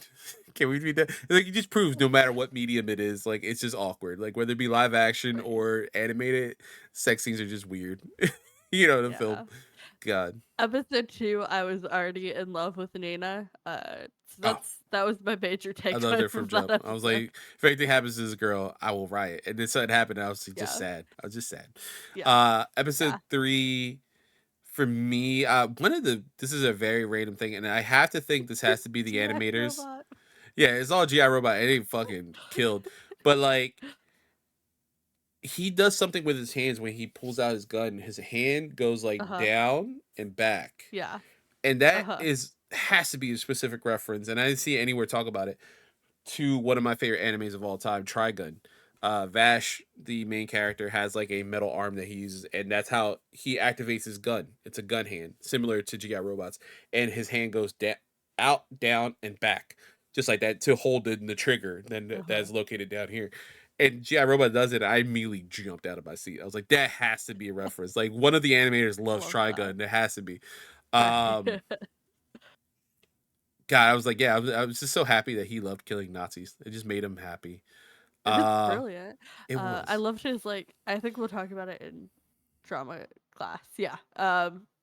My favorite line from episode 3 you put in the we'll get there. But I had one major problem with episode 3, and that castle had no secret escape routes. None. That felt so unrealistic to Especially me. knowing what This you is like know this about Princess Ileana at the end of the season. Like, right. nothing. And Once like you're you're out, telling you're a me this bad guy. like vaguely like Soviet inspired like fictional country that has been cut off from like the rest of the world until like 10 years ago or whatever they say. Mhm. Uh they built a castle for their royalty and there's zero secret escape routes. Yeah. That felt really Like unreasonable an to awesome pool, me. like a cool looking castle. They got this badass armor. Where the fuck did they Right. get this armor from? Like a tapestry, a hidden Yeah. door, like give Nothing. me something. Also, we find out at the end of the season, she is legitimately a bad person. Yeah. And so, like, She is, it's the villain. Cersei is right. So why is there no escape route? Like you're bad at your job to beat a villain. Like have you not watched? Have the James Bond movies not showed up on your Also, door yet? her like fucking royal knights are bad at their jobs because they don't have like a plan in place if the castle's invaded. God, yeah. Like you have to Jesus. with all that armor and shit too. These amethyst knights, they're called. Right. Like they have nothing. You tell me you have to rely on outsourcing American military or American task force to do it. Right. Jesus Christ, guys, Uh-huh. do a better job. Do a better job. Well, you don't have If to you're gonna anymore be a because villain, do a better job at it. exactly. Man, but that end scene to GI's backstory where he's just in this room full of also shout out to Michael Rooker who showed up in this episode. That's who James Gunn considers his lucky charm. He puts him in every film that he's in or anything. And this is the second time he's been in this DC universe now too, because he's a character in the very beginning of Suicide Squad that gets murdered. Um, I think James likes to kill his friends because he kills them in such a very good way. You know But what? like, Me too. oh man, like GI Robot walking in and slowly realizing that this is like a neo-Nazi rally. And he sits down. Uh-huh. I alluded to earlier, but it's almost like a very like sexual, like oh, like when Very like euphoric moment yeah, for it him. was. He's like, I get to kill Nazis, and he does it so beautifully. All these right wing Nazi motherfuckers die in such a horrible way, and I giggled. I was laughing in my seat. Oh yeah, God, I was giggling, kicking my feet. I was having a great it was time. It was brilliant. too much fun. Too much fun with that. Like, thank you, James Gunn, for that scene specifically. Yeah, next episode, Chasing Squirrels. We talked about this a little bit. Wow, it was man, fucking I just got really fed up with the fucking. I was like, I get it. yeah, They're just all that. fucking. Yeah, but man, Weasel's backstory, we talked about so much already, but God, it Uh-huh. hits so hard. And then just that little scene in that has to be a call out to something specific who unfortunately the writer's a piece of shit, but a Sandman story about cats and why they kick their Yeah. feet. It's this like whole backstory that apparently cats used to rule the world and then they got domesticated. They were like bigger than humans. That's why we revered them as gods in Egyptian time and all this stuff anyway. And that anytime you see a cat kicking their feet in their sleep is that they're remembering when they were gods on earth and used to command humans and eat them and stuff. So they're chasing humans, not chasing squirrels. But that was like him kicking his little feet. And Nina's like, oh, I wonder what's going on. What's he dreaming about? She's like, probably just chasing squirrels. And I was like, oh, I was like, fuck you, James Gunn. God damn it. Yeah. We're Um, having a devastatingly heartbreaking nightmare, yeah, but same yeah. difference. For Frank's side, I did love how much of a little bitch he was. He was just such a like.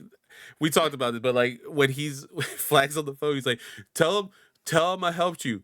Tell her he's such a little whiny little bitch. God, I hate him. I do love his line, Yeah. "You Dilfy piece of shit." To Mhm. Rick Flag. Yeah. He's trying to kill him. Like, buddy, you're trying too hard. He's like, "Of course people would have sex with you. Look at you, you Dilfy piece of shit." Audible laugh. Coffee almost came out my nose for that. You know what coffee almost came out of my mouth or my nose? The fucking lesbians. That's right. That's right. Lesbians are great. It was the Clayface professor, but Yeah. also Clayface fucks with lesbians, and I respect him for that. He's very sympathetic to lesbians. I do like that. He's very yeah. Which is funny. It takes us to episode 5, the Iron Pot, which is Clayface. This is our first like major, I would say, DC villain in Clayface. He just got a Clayface movie has just been announced by Mike Flanagan. It's gonna be like a story about Clayface. I think it might be an origin story, especially after what happens to Clayface in the series.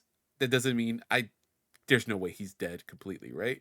It's Clayface. No, Clayface. Unless he's one of the 3 Clayfaces that have been in comics, and this is only one of them.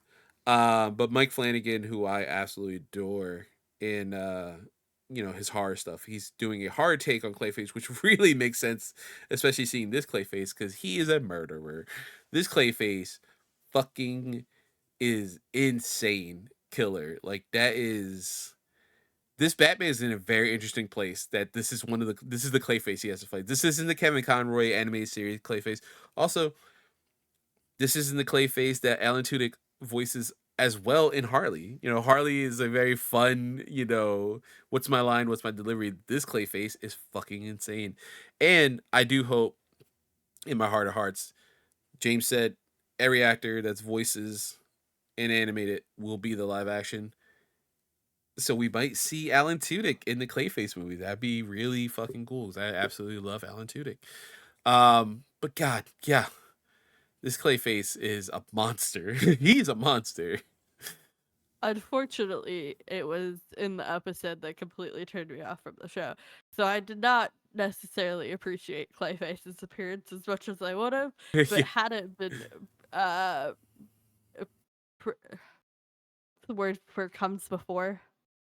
Oh my God. Predecessor. Predecessor. There we go. Had it been preceded by yes that disgustingness, the Clayface reveal would have been a little bit more exciting. So I hope he comes back, and I hope it's good, because I want more of him. I hope this is the Clayface we follow, because I would like to kind of. This is a different take from the brief time we see Clayface. That his origin movie, or this movie from Mike Flanagan, shows us whatever this Clayface is. This is a different Clayface that we've seen. Like, this is a more visceral, more, crazy Clayface. Also, quick product placement from DC in general, or Warner Brothers. Clayface is playing Mortal Kombat 1 that came out last year, which reminded me I have to play Mortal Kombat 1. Pretty iconic of him. Yeah, I still have to play Mortal Kombat 1. Also, he's playing on Xbox Series X. That was a very rare tie. Typically, when they show video games, they'll show like a Mortal Kombat or some shit like that, but you never see what the system is. Like, I don't even think in Across the Spider-Verse you saw what Genki was playing. He was playing Spider-Man the game, but like it wasn't a PS5. I don't think. To my Xbox Series S that I have not turned on since I moved in and set it up. Well, listen, you can turn it on, and you can purchase Mortal Kombat 1 and play it just like Clayface was in this episode. In the comfort of your own home after you murdered a teacher. Unfortunately, I stand lesbian professors and will not be doing that. But maybe the Mortal Kombat I can fuck with. Yeah, there you go. Next episode was Privatal Skillet. I said cut the cigar. It must have been Rupert Thorne. He bit it, didn't he? Yeah. Rupert Thorne bit the cigar. I put y'all need therapy. Everyone here. This was the skeleton front episode. Yeah. Okay. That's what it was. Mm-hmm. Yeah. There's a dance number. At the Iceberg Lounge. No less. At the Iceberg Lounge, which canonically now we have Clayface, the Iceberg Lounge. We did see a brief glimpse before in Cersei's vision. The whole I guess we didn't even talk about this because we were talking about all the good and bads of the show. The whole Cersei was great. She was Cersei hot. was I was great. here She for her. survived with that horrible scar on her face that Phosphorus did not have to give to her, but gave to her anyway. But to be fair, at that point, she's that. This is the first Amazonian they're fighting. That shit's scary. That she showed how scary Amazonians are. Right. But we see a glimpse of what happens if Ileana stays alive, and crucified Superman, Batman, Wonder Woman, Robin, Flash, I think was shown at that point. There were some other heroes and stuff like that, and we quickly is like showed stuff. Visually was gorgeous. Whoever drew that, like, props to you. That was a gorgeous shot. Yeah, and thank God we're not like, you know, new rock stars that had to take that photo. Let's dissect it real quick. I didn't feel like doing it. But it is crazy to see, you know, a lot of these in the shadows, even if it's, you know, a glimpse of Wonder Woman. Like, that is Wonder Woman. Like, this is gonna affect her if she stays alive. We've seen Superman. They can show his face because obviously he's cast. But this is one of the 2 times we see Batman. You know, we see him in this vision, and then in this episode, we see how Phosphorus was stopped being this pimp / crime boss in Gotham. And it's because Batman shows him, and he's built like a brick shithouse. So that makes me think, like many people on the internet, Alan Richardson is our DCU's Batman, because that man is thick. He's a thick man. I will say the kid in this episode, yes, fucking killed it. Oh Very man, good. so good. I was so scared because Phosphorus is such a maniac, right? He's like legitimately insane and unhinged, that I thought he was gonna kill the kid, and then just to see him play, and it was that somehow was sadder. Like, I was not ready for it to be like a nice moment. Like, he just misses playing with his kid. I was like, God damn, what the fuck, James Gunn? Jesus, slow it down, man. But it is interesting because, you know, obviously we don't know the actor who's playing Batman. We can tell it's a thick Batman. Like Ben Affleck Batman, like a wide Batman. We're not looking at Robert Pattinson, who's like lean. He's a lean Batman. He's very muscular, but lean. Yeah. I do love a Batman the shape of a fridge. Yeah, because I was like, I think I didn't put it on here, but I was like, damn, is this the fucking absolute universe? God damn. And then moving on to episode 7, one thing that hit me and Brianna, I had to pause the episode because I lost like the plot for a second because I was laughing too hard. The bride says, "Fuck you, Ghost Rider," to Dr. Phosphorus, establishing completely missed that Marvel Comics, most like the MCU movies, at least the Nicolas Cage Ghost Rider movies, possibly.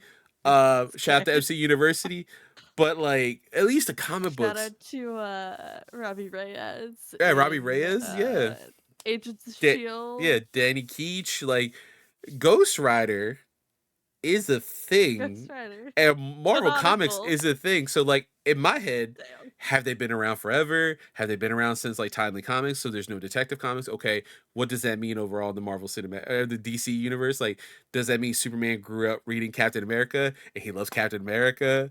You know, like my brain started, like, more so than even those 2 seconds of this vision that Cersei has of all like Earth's heroes dying. I was like, I need to think about this for a minute and the implications that Superman would be growing up on Smallville. Like, I gotta get the new Captain Marvel book. Miss Marvel's out. I gotta go pick that up today, bro. Like, it's good. Yo, she's awesome. I love her. I love Kamala Khan. I love, does he like X-Men, you know? Clark would fuck with Kamala Khan. Oh, 100%. Yeah. Any of the immigrants, like, he's down with, you know? Yeah. 100%. He's like, oh, they're just like me. Like, does he look at Kamala? He's like, she's just like me. It's like, sir, you're an all-powerful alien. She's a mutant. You're killing me. Yeah. But like, my brain started going, man. Yeah. And also that means, like, did Bruce grow up with comic books? Absolutely. Dick Grayson and Jason comics, what are their favorite comic books? Tell me Punisher is fucking Jason Todd's favorite comic book, because that would make so much more sense. Because like Punisher, I've been reading a lot of crossover fanfics lately, and I gotta say, the Frank Castle Jason Todd shit, it slaps. Yeah, They have very similar goals. ACAB for both of them. Yeah. You know, Uh-huh. they love guns. They do justice their own way. You People in know, their lives or themselves died horrifically. yeah, they have a And they yeah. love guns. Yeah, but that was like, and that's like the beginning of it. It's such a throwaway line to one extent, but my head spun. Like, I spent 15 minutes that morning looking at Brianna and being like, literally talking the same way we are. Like, that means so much is established in the DC universe. There is X-Men comic books, there's Avengers comic books. Like, is that why Clark and Bruce make the fucking Justice League? They're like, it's just like the Avengers. Like, in my head, like, it just kept going. Like, I was like, holy shit, this is amazing. Um, yeah, then we got Nina's backstory, which is incredibly sad and heartbreaking, especially as a father. I was like, oh my god, he just loves his baby. He just wants to be there for her. Oh damn. Frankenstein dying right away worked to a certain degree. The fact that he's alive is going to be interesting, and we need to address that as we mentioned. Star City fucking sucks. That's where Nina's from. God damn. The same boarding school, mind you, that Ali definitely picked on her. Yeah. Oh yeah. Oliver Queen picked Oh on yeah. her. 100%. That Her boarding is a piece school, of shit. because yeah, Uh-huh. young Ollie, asshole, complete piece of shit. It's not until he gets stuck on that stupid ass island that he's like, you know what? I was a dick. I was a dick, guys. I'm sorry. I learned how to fend for myself, but I was an asshole. I gotta fix this first. You know, I was like, damn, Star City sucks, man. Fuck this place. Uh, yeah, I put here Waller. I was like Waller showing up and checking on Clayface's and Economos, like these two like regular humans for the most part, and checking on Clayface. Like either he's playing dead or there's no way he's dead right now. He just needs time to respawn or some Absolutely shit. not. Right. And then yeah, we get the reveal that Ileana is evil. You get a hint of it when I think she's. we knew that, right? Yeah, I think so. Yeah, I was like, sun's up, man. Like Cersei is evil, but at the same point, like she ain't wrong. Um, it was just interesting to have Clayface like be part of this plot and like Nita. I'm The sorry, not like Nita. whole undermining her Yeah, like actively like Ileana like doing that. expertise. I was like, wow. Ileana had a good plan. She did. She had a really Yeah. good plan. She just did not expect. I think Have them any to. escape routes that That's led what to her happens, man. downfall. You need to be like a villain like HR, but like, listen, you're not doing this right. You gotta do better. Um, that icy clothed stare though, when she just turns around and just kills Nina, man. And I think that's the other thing too. She's so bloodthirsty that's the reason why she didn't get away with it. Because when she kills Nina, it's not just one stab. She could have just one stab, maybe turned the knife. But the bride is established as like this almost Lara Croft Tomb Raider, but like murderess, gun for hire person that sees some shit. So she definitely knows what a murderer would look like when they kill somebody. And the fact that Nina was stabbed like 16 times directly in one spot, like she shredded Nina's belly, unfortunately. Like that's the only bad thing about the how much gore there is on this show. It's so fucking sad to see her die and Yeah. get stabbed like 18 times. And that 100%, I think the bride would have killed Ileana no matter what.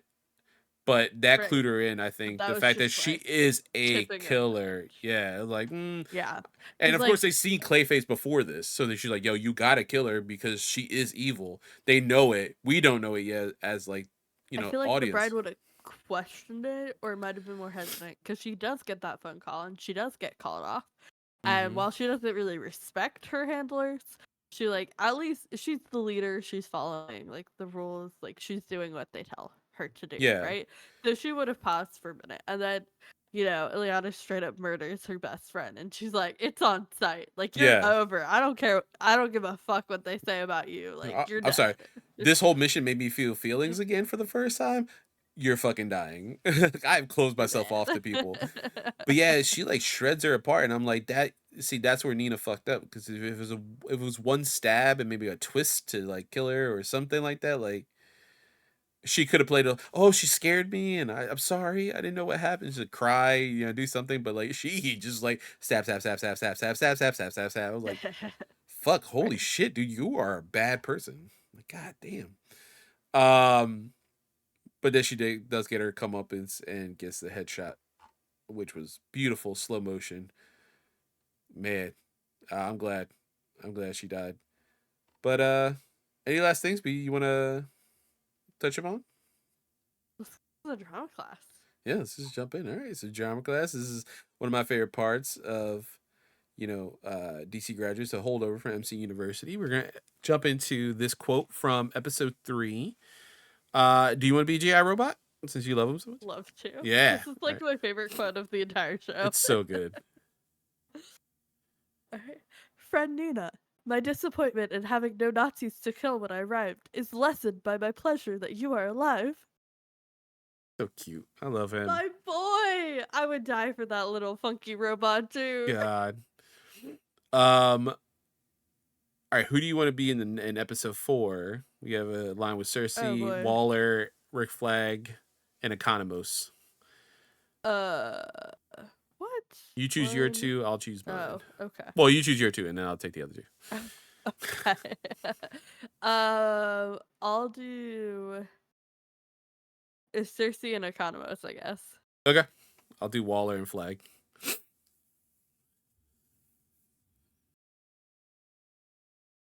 Have no right to keep me here. What are the charges? We're charging you with 1st degree witchy poo and maleficent in the 2nd degree. Oh, and Bette Midler in that one movie in the 3rd degree. That's an actress, John. That's not a character's name. He's talking about Hocus Pocus. Again, not a character. This is a random So thing. done with their shit. Also, you can tell that there's no burned bridges. I feel you, Waller.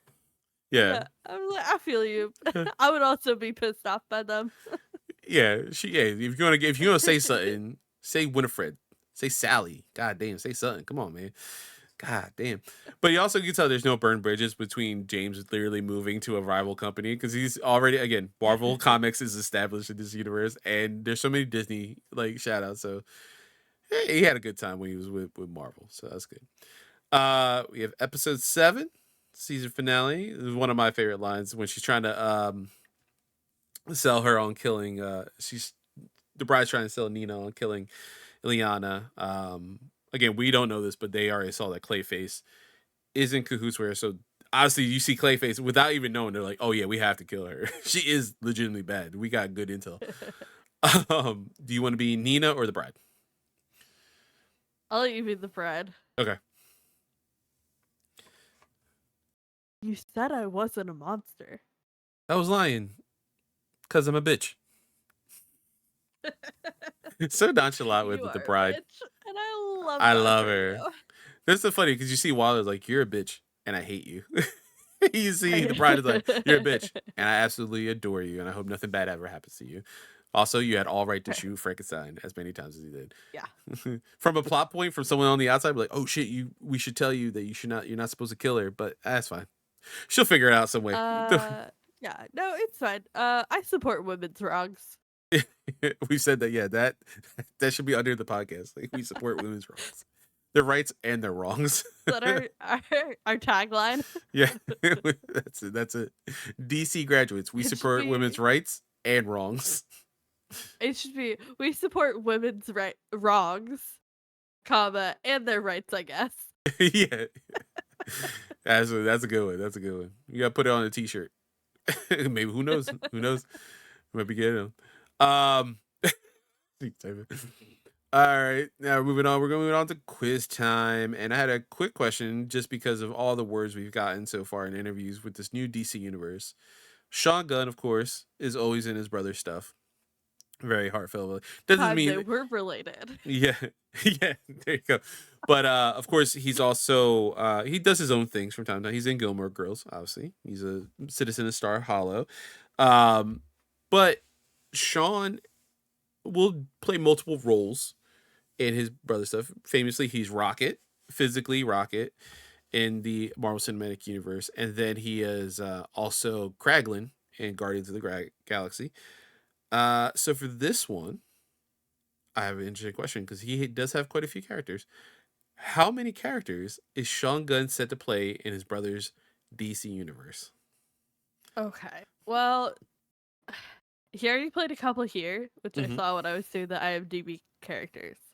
And I'm assuming he's gonna play a couple more. So I'm gonna say 3 to 5. Yep. Yep. Correct. Yeah, it's at least what we have so far confirmed. So he plays Weasel. He's Weasel. He's GI Robot.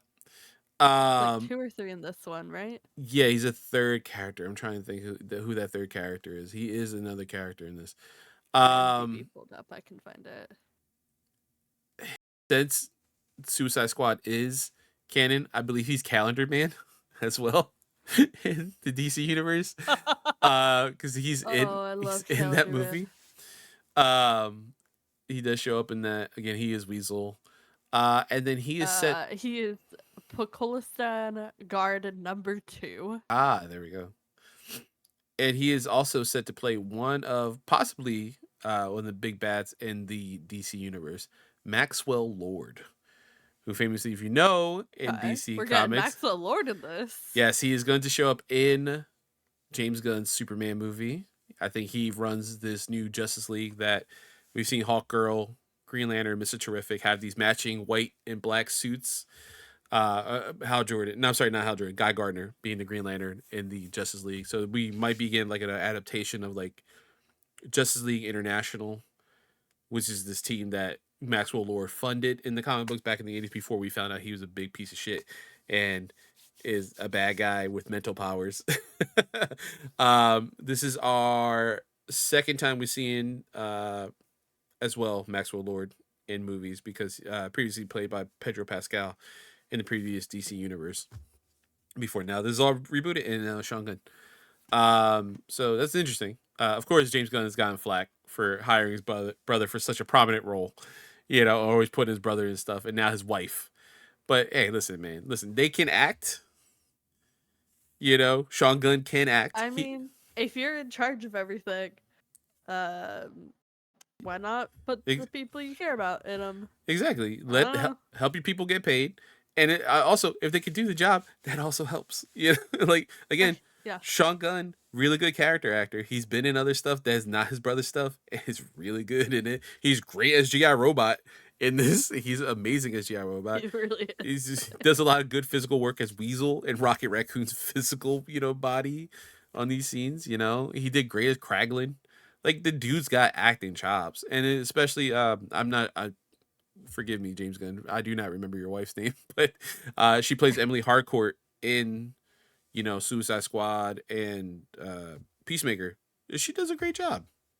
You tell me if I'm rich, I'm not gonna have Tara or something. No, it's bullshit. No, if I'm a movie director, no, yeah, Tara's gonna be in the background or something. She's gonna be like serving coffee or reading one of her like smut books. I don't know. Who knows? Who knows? For her. But I'm gonna have my wife in the damn thing. Like, yeah. I'm sorry, internet. Do we not love people who love their wives? Go fuck yourself. First of all, okay? Go fuck yourself. God forbid this man marries an actress that's talented and be like, hey, you know what? I got a couple movies I got to roll right for you. Go fuck yourself. I'm sorry, we don't love in this universe. God damn. All right.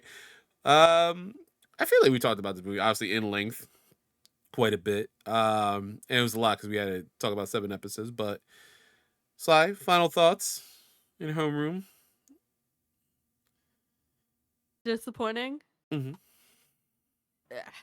Half recommend. Hopefully season 2 is better.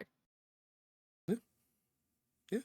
I think as a first showing of what this DC universe can be, while I enjoyed it, I still, after watching 7 episodes, think it's still a weird choice to start.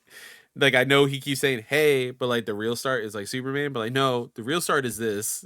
As much as you want to say it, that almost diminishes establishing the canon. Yeah, this is establishing what the canon is. This is our first go. If you didn't want this to be the beginning, no matter what you or anybody else says at DC Studios, then you wait till after Superman, and then this is the second thing, But it kind of reminds me of what happened with the MCU TV shows, where they wanted to start with Captain America and the Winter Soldier, the like introduction, but then the co-misheaded, Yeah. and it was WandaVision instead, which was the choice. Yeah, and thank God. I mean, those characters are established. It hit. It was good. You know, and a lot of stuff really hit in a lot of the series. But it is, yeah, it is a choice to make, right? You know, it actively, you're like, oh, like I don't think I would start our universe with like a. I loved it, but like again, and everyone it showed like a lot of people loved it, but like a show that plays off of old sitcoms, but is also weird and trippy, and is about this character having a mental breakdown about her family and like just everything. Like it's just a lot to start with, and it hindsight being what it is when you look at it, you're like, wow, it's an interesting go. When you're like, we're establishing a new TV division. This is what we're gonna do. This is our first one out the gate because of everything that's happened. And it It worked for worked. them to like, So of course, but yeah. I just thought it was really interesting, like when we're thinking about because that's such a modern comparable. You look at Hmm. the story they were gonna tell with like this examination of like race and heroism and what does it mean to take up a mantle, and instead we got this like love letter to sitcoms and like the making of television, and it hit for a lot of people. Yeah, It really took off. absolutely, But amazing like it was series. the switch up of what they were going to establish with their universe and what we got, and it worked out for them in the end. And like I think it was probably for the better. But to look at this new universe that is starting up, of course they're starting from scratch mostly, and they're not bringing in a lot of their movie characters to help establish this Hmm. universe. They're trying to, for the most part, clean slate it. For this to be that launching point, that stepping off, that we're gonna compare every future thing we learned about this universe back to. It is an interesting take, and I'm curious to see how it'll hold up in a year or two. Yeah, because I think we're gonna come off it like I think the story is gonna be interesting, especially in July when Superman launches. It is definitely gonna be. I can see it now. Hopefully that movie is really good because we need a win, man. We need a just I altruistic, really hope very it's good good. fucking Superman movie that like no one complains about at all. That does fun stuff and shows that the character can be this amazing beautiful guy who smiles and he just makes you feel warm and he's just apple pie and fucking everything that's good in the world and nothing bad, like we're supposed to smile but then at the same time, have fun. And the hope of a better tomorrow. We could Exactly, really use like that right we now. need that. So as long as that movie hits and then it's a success and box office wise works and everything like that, that's great. The story will be though then that, hey, this is the real start of the DC studios, which kind of diminishes this, which sucks. This being the beginning feels like, to compare him to his other work, Guardians being the beginning. Let's say if you start the Marvel Cinematic Universe with Guardians of the Galaxy, how you get Carlos like intrigued, but do you get everyone else? Like no. And like I would like to see the metrics of that's a bad thing with streaming. Like it depends on the person or the company. Are they going to release these metrics? It seems like it's doing good, for the most part. It seems like it's well received to a certain extent. Again, people having issues with it. Obviously, that makes sense. Absolutely, that doesn't diminish, like your feelings toward this at all. I think, and I don't want to sound negative about animation because that's the whole point of our series, but like when you Right. look at it from a different perspective, you're launching this DC universe with the Creature Commandos, which is very, very non like known, It's a very characters in the DC, niche. very niche Yeah. characters, and at that, it's animated. When previously Which is the a sticking universe, point for a lot of people, unfortunately, it unfortunately. is. And again, Yeah, we're trying to change that, but it is. yeah, it is. Some people just can't do animation. They just don't. Something about their brain just doesn't do it. And there's some people who also like can't read comic books. That's why I love when you get a really good adaptation of something, even if it's a little different. Whether it be video games or movies, And or it I'm sorry, gives you a video games whole or comics, new and you see them in audience. movies, yeah, or TV shows. Yeah. Like I love the fact that I can sit down and play like 60 to 100 hours of Fallout. I know Tara doesn't have the patience for that, but She could sit I don't down have and the patience for yeah, that. I and love video she games, but, yeah, like, exactly. But she that's a could lot. sit down for 8 episodes, 8 hours, and be like Uh-huh. enthralled by this world. And also just see me Right. play, for a couple hours here and there. Just like pay attention to me, watch it, and then like read her book or whatever. And like that's a bonding time. That's a cool time for us. But like she does enjoy generally like, oh, what's happening in the story? Like I'll tell her to launch with again creature commandos. Like I there's no way I could have sat next to her and be like, is that Frankenstein? Yeah, it's Frankenstein. Normally he's nice and he holds Excalibur. There's a reason that he's like this altruistic guy.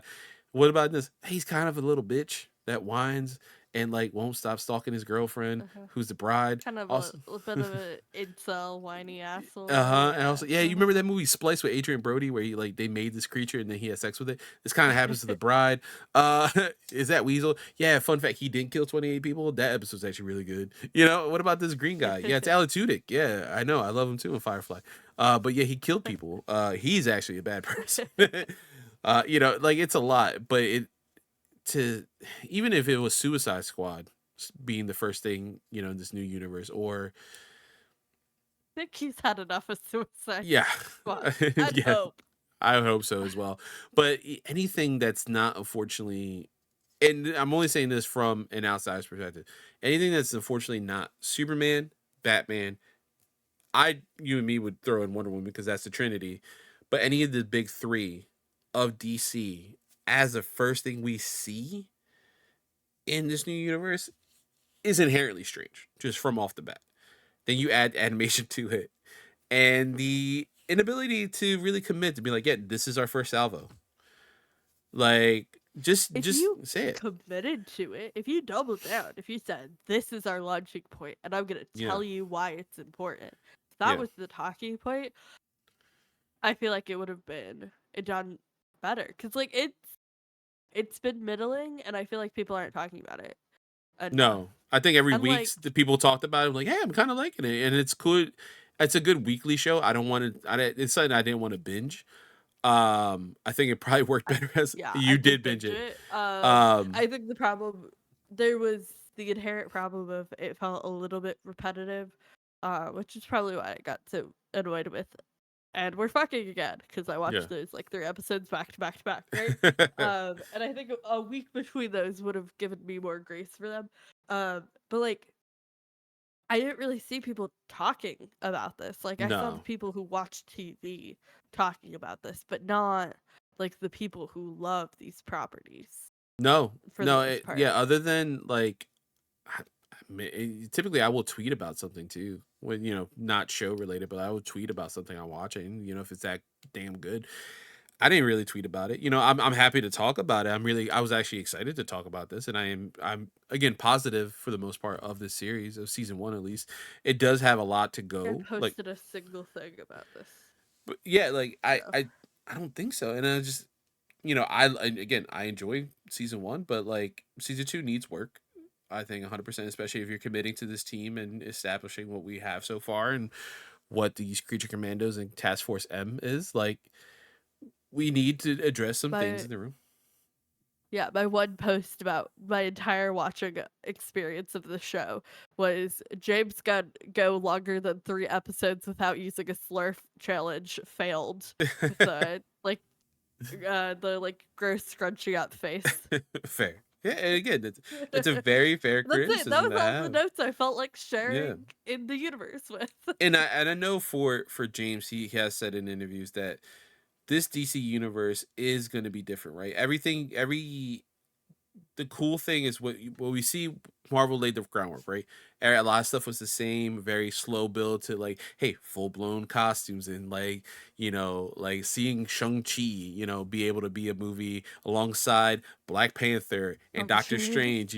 This if we didn't get those Marvel movies, we wouldn't get a James Gunn who's confident enough to start a DC Studios and be like, hey, okay, the first thing we're doing is an animated, rated R, very wacky, off the wall creature commandos where it's going to be very in your face, all this other stuff. And then the next thing we're doing is the complete opposite, which is Superman.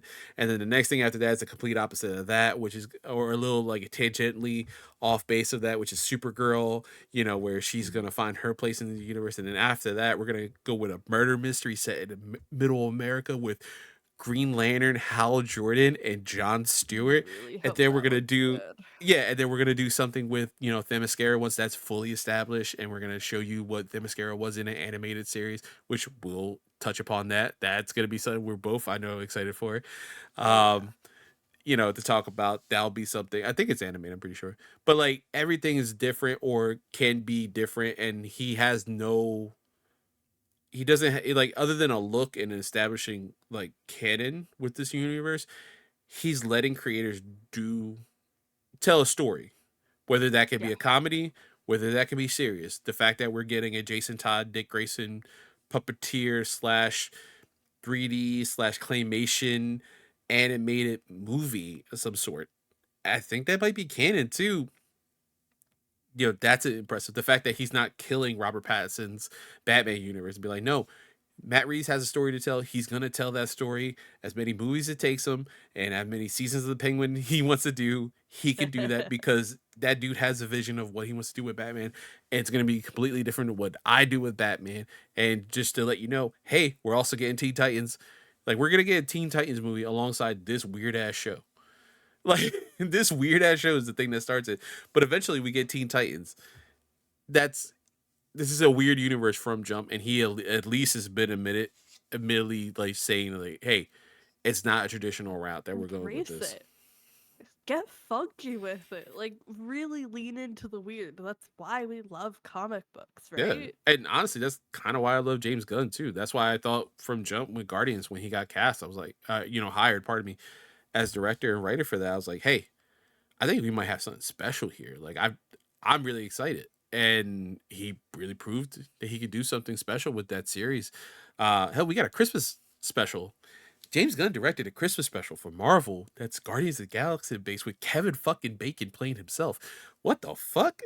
Like, that out loud sounds weird, but he excels at weird. Now, again, that does not give him a pass for some of the things that happen in this series. That does not give him a pass that maybe he needs to push a little more season 2 against these incel motherfuckers. Again, I say, hey, episode 1 showed he literally names them Incel Warrior 1, Incel Warrior 2 in like the credits. But unfortunately, this day and age in 2025, 7 days away from, a very unfortunately historic event in our history of presidency, you need to hit them a little over the head because they're a little dumb. Those people are a little Yeah. stupid, and they need a little more of a knock on the head than not a little tippy tap, maybe like a punch in the face to let them know, hey, this play is about you, and you are the main focus. Uh-huh. Yeah. So I think this is a interesting way to start this universe. It will always, I guarantee it. I will say it live here as of recording. It will always get swept under the rug that this is the true beginning of DC Studios. They will not admit that after Superman either bombs or hits. But we're here. But we It's are here, recorded. and it's This not will revisionist last history. Yeah, yeah. infinity. We won't allow revisionist history, James Gunn. You said this is the first thing Right. you released, sir. This is unfortunately canon now. But that's enough of this long ass episode. Next week, we have some homework for you. We have 2 more bonus episodes before we kick off season 3 proper.